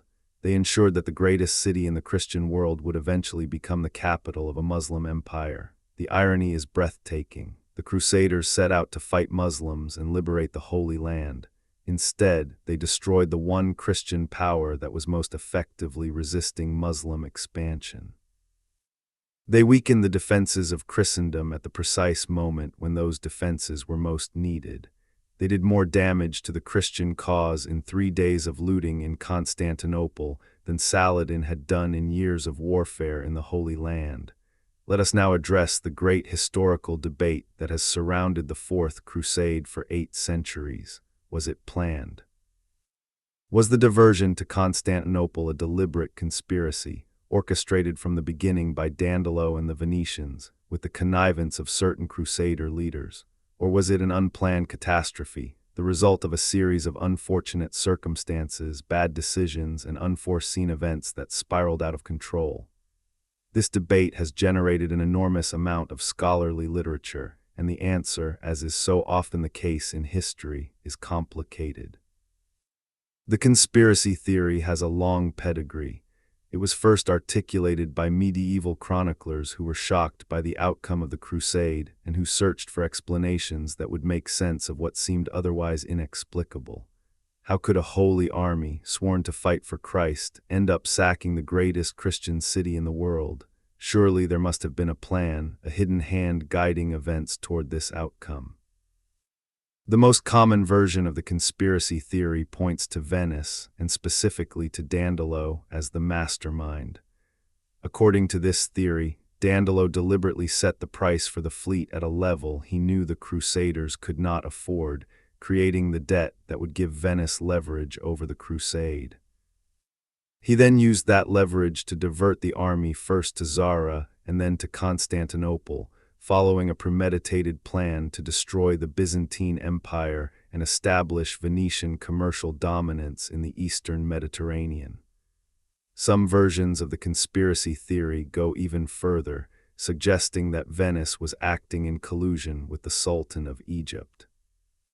Venice had extensive commercial ties with Egypt, and an attack on Egypt, which was the Crusaders' original intended destination, would have been disastrous for Venetian trade.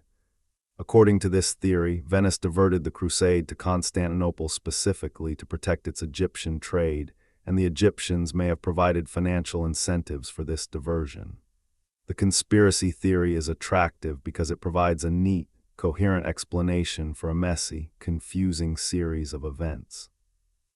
But most modern historians are skeptical. The evidence for a premeditated conspiracy is circumstantial at best. There is no smoking gun, no document or letter that proves Dandolo planned the diversion from the beginning. The theory requires us to believe that Dandolo could predict months or years in advance a complex series of events, the shortfall in Crusader recruitment, the arrival of Prince Alexios, the political instability in Constantinople that would create the conditions for the diversion. This seems to credit Dandolo with a degree of foresight and control that no human being could realistically possess. The alternative explanation, which most modern historians favor, is what might be called the contingency theory.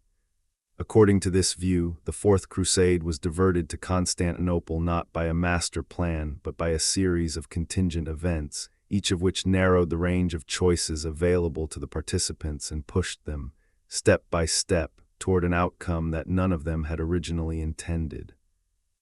The process began with the Treaty of Venice, which set the price for the fleet at a level that assumed full Crusader participation. When only a third of the expected Crusaders showed up, the debt created a crisis that the leaders could only resolve by accepting Dandolo's proposal to attack Zara. The attack on Zara, in turn, excommunicated the army and deepened its dependence on Venice.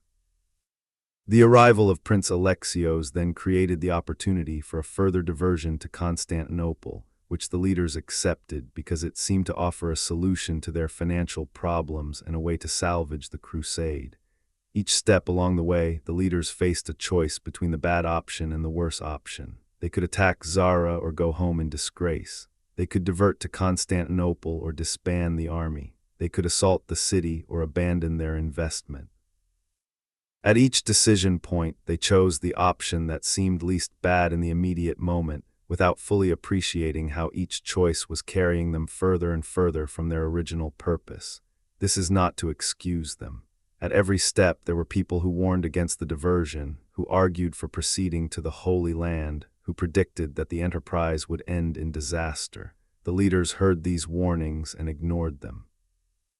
They made their choices and they must bear responsibility for the consequences.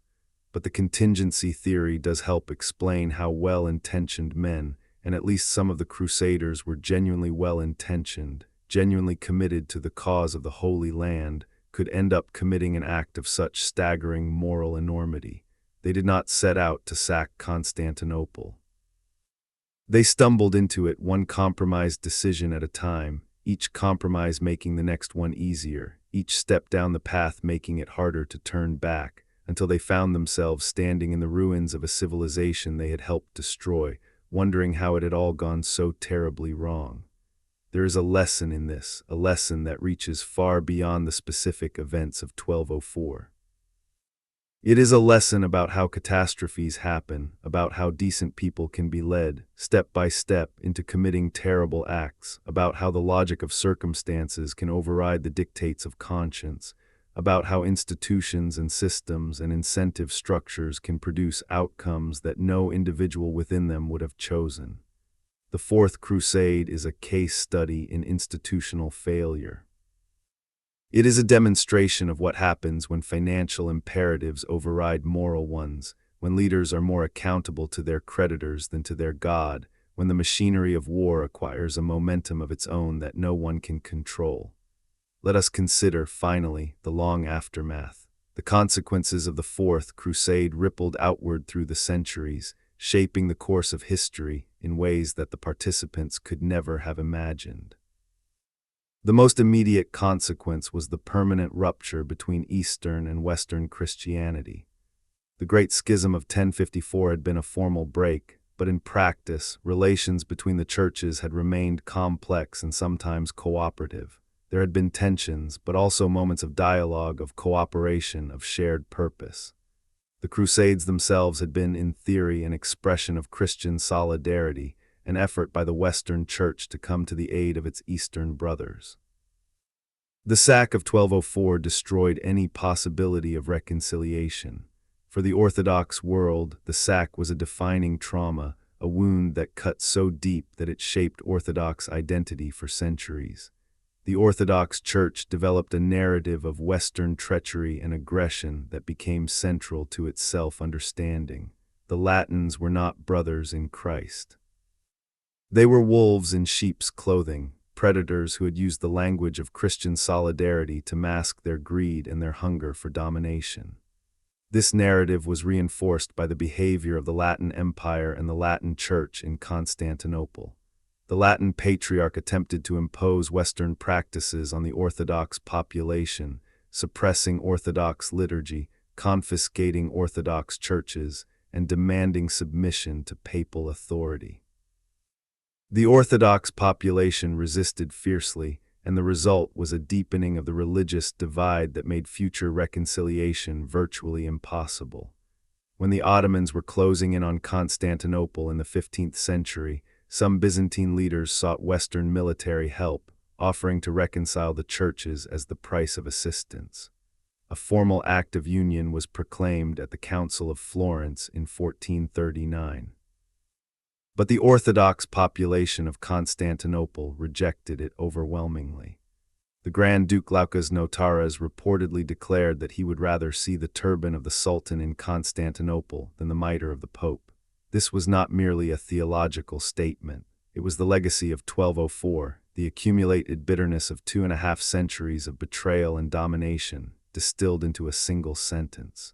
The Fourth Crusade also fatally undermined the entire crusading movement. The spectacle of a Crusader army sacking a Christian city shocked and disgusted many people across Europe. The moral authority of the papacy, which had called the Crusade and which had been unable to prevent its diversion, was severely damaged. Future Crusades were launched, but they never achieved the same level of enthusiasm or commitment. The Fifth Crusade, the Sixth, the Seventh, the Eighth, all of them fell short, and each failure made the next one harder to organize. The last Crusader stronghold in the Holy Land, the city of Acre, fell to the Mamluks in 1291, less than a century after the sack of Constantinople. The Crusader states that the Fourth Crusade had been supposed to rescue were gone, and the crusading movement that had once inspired the whole of Western Christendom was dying. The Fourth Crusade did not kill it single-handedly, but it dealt it a wound from which it never recovered. The legacy of the Fourth Crusade also reshaped the geopolitics of the Mediterranean world. Venice's rise to commercial supremacy, fueled by the territories and privileges it had seized from the Byzantine Empire, transformed the balance of power in the region. For the next 3 centuries, Venice was the dominant commercial power in the Eastern Mediterranean, controlling the flow of goods between East and West and amassing wealth that made it one of the richest states in Europe. But Venice's dominance came at a price. The elimination of the Byzantine Empire as a major power created a vacuum that was eventually filled by the Ottoman Turks. and when the Ottomans expanded into the eastern Mediterranean, it was Venice that found itself on the front line, fighting a series of costly and ultimately losing wars against Ottoman expansion. The very empire that Venice had helped to destroy was the empire that had shielded Venice from the Ottoman threat. With that shield gone, Venice was exposed. The long, slow decline of Venetian power in the eastern Mediterranean from the 14th century onward was in part a consequence of the very success that Venice had achieved in 1204. Venice had eliminated its Byzantine competition, but in doing so, it had also eliminated the buffer that stood between itself and the rising power of the Ottomans. It had won the Battle of 1204, but set the stage for the loss of a much larger war.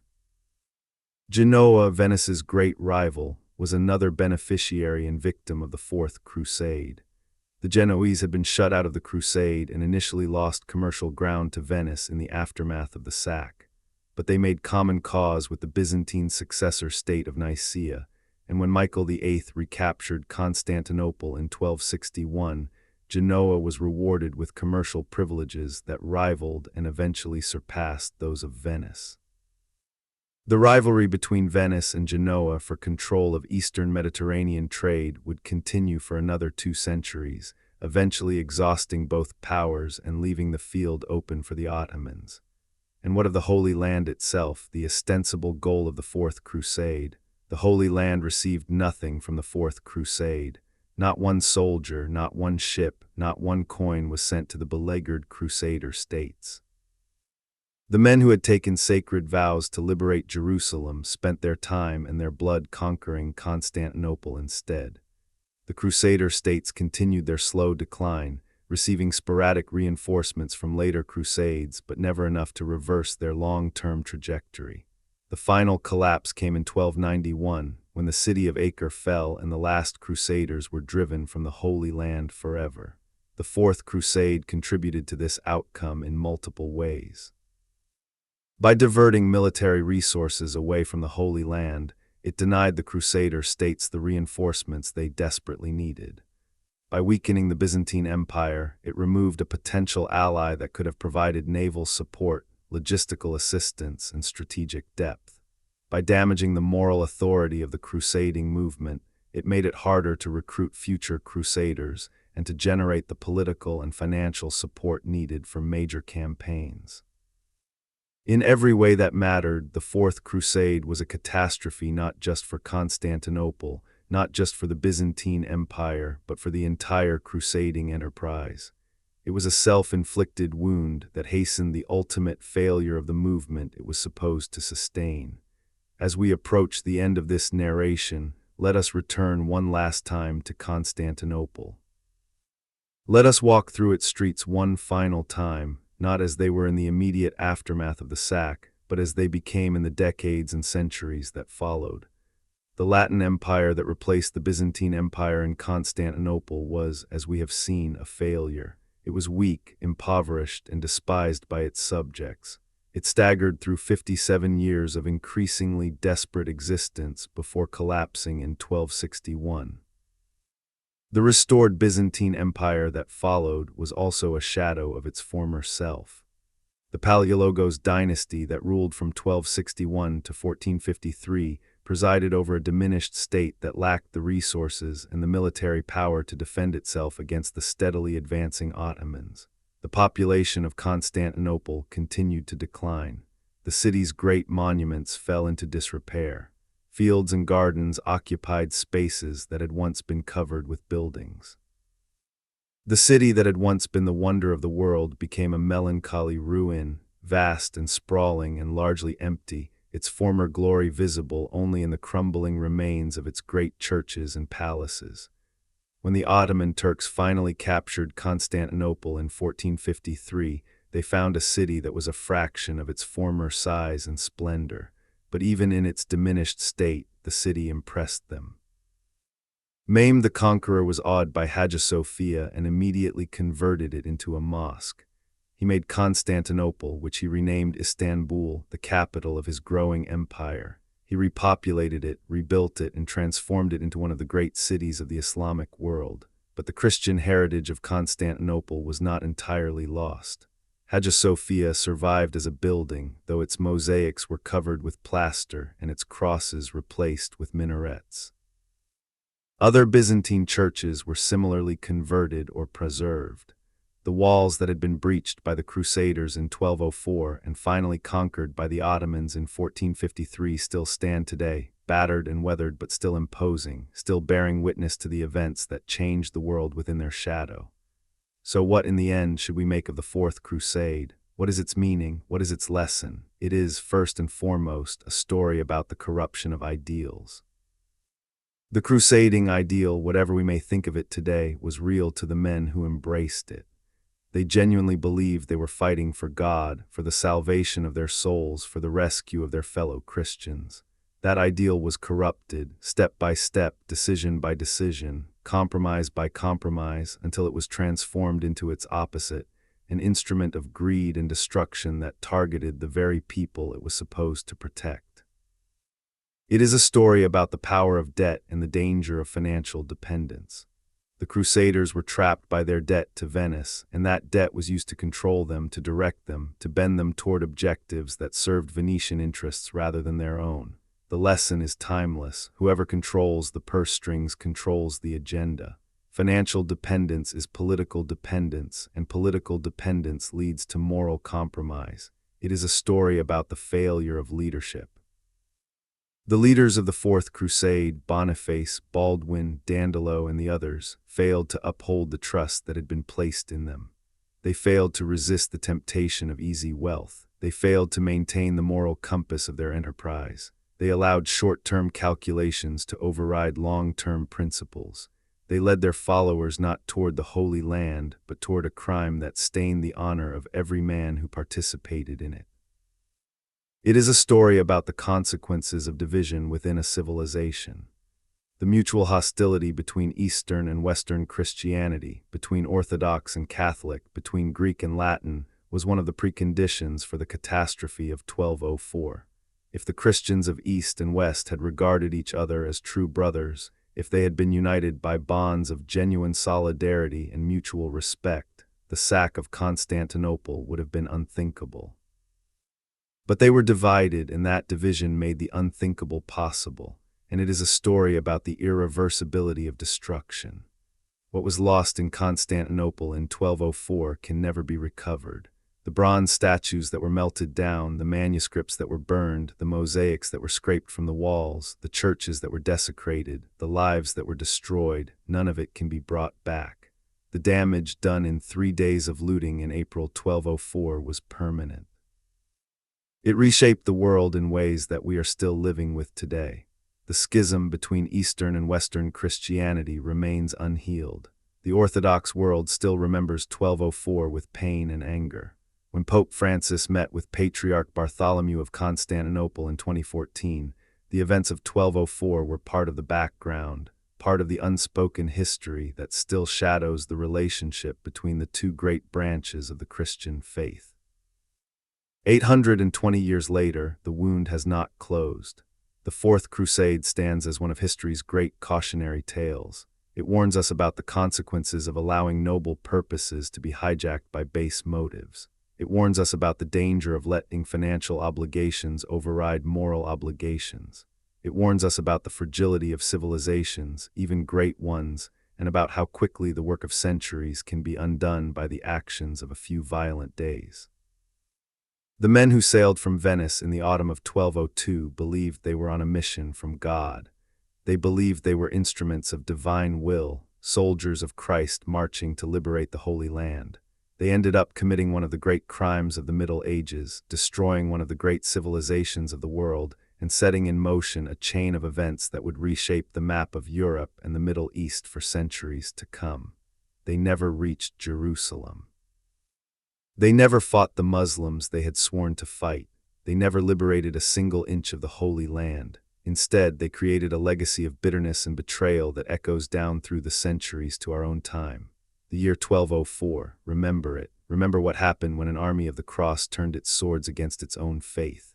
Remember what happened when greed triumphed over duty, when ambition overwhelmed honor, when the hunger for gold proved stronger than the hunger for God.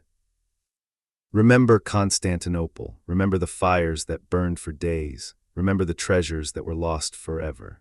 Remember the people who suffered and died under the swords of men who claimed to be fighting in the name of Christ. Remember and learn, because the forces that produced the catastrophe of 1204, greed, division, moral compromise, the corruption of ideals, the failure of leadership, are not unique to the medieval world. They are human forces, eternal forces, forces that are at work in every age and every society. And if we do not learn from what happened in Constantinople in April of 1204, we risk repeating it in our own time, in our own way, with consequences that may be just as devastating. This has been the story of the Fourth Crusade. This has been the story of the betrayal of Constantinople. This has been the story of one of the most important events in the history of the world. The year was 1204, and the world was never the same again.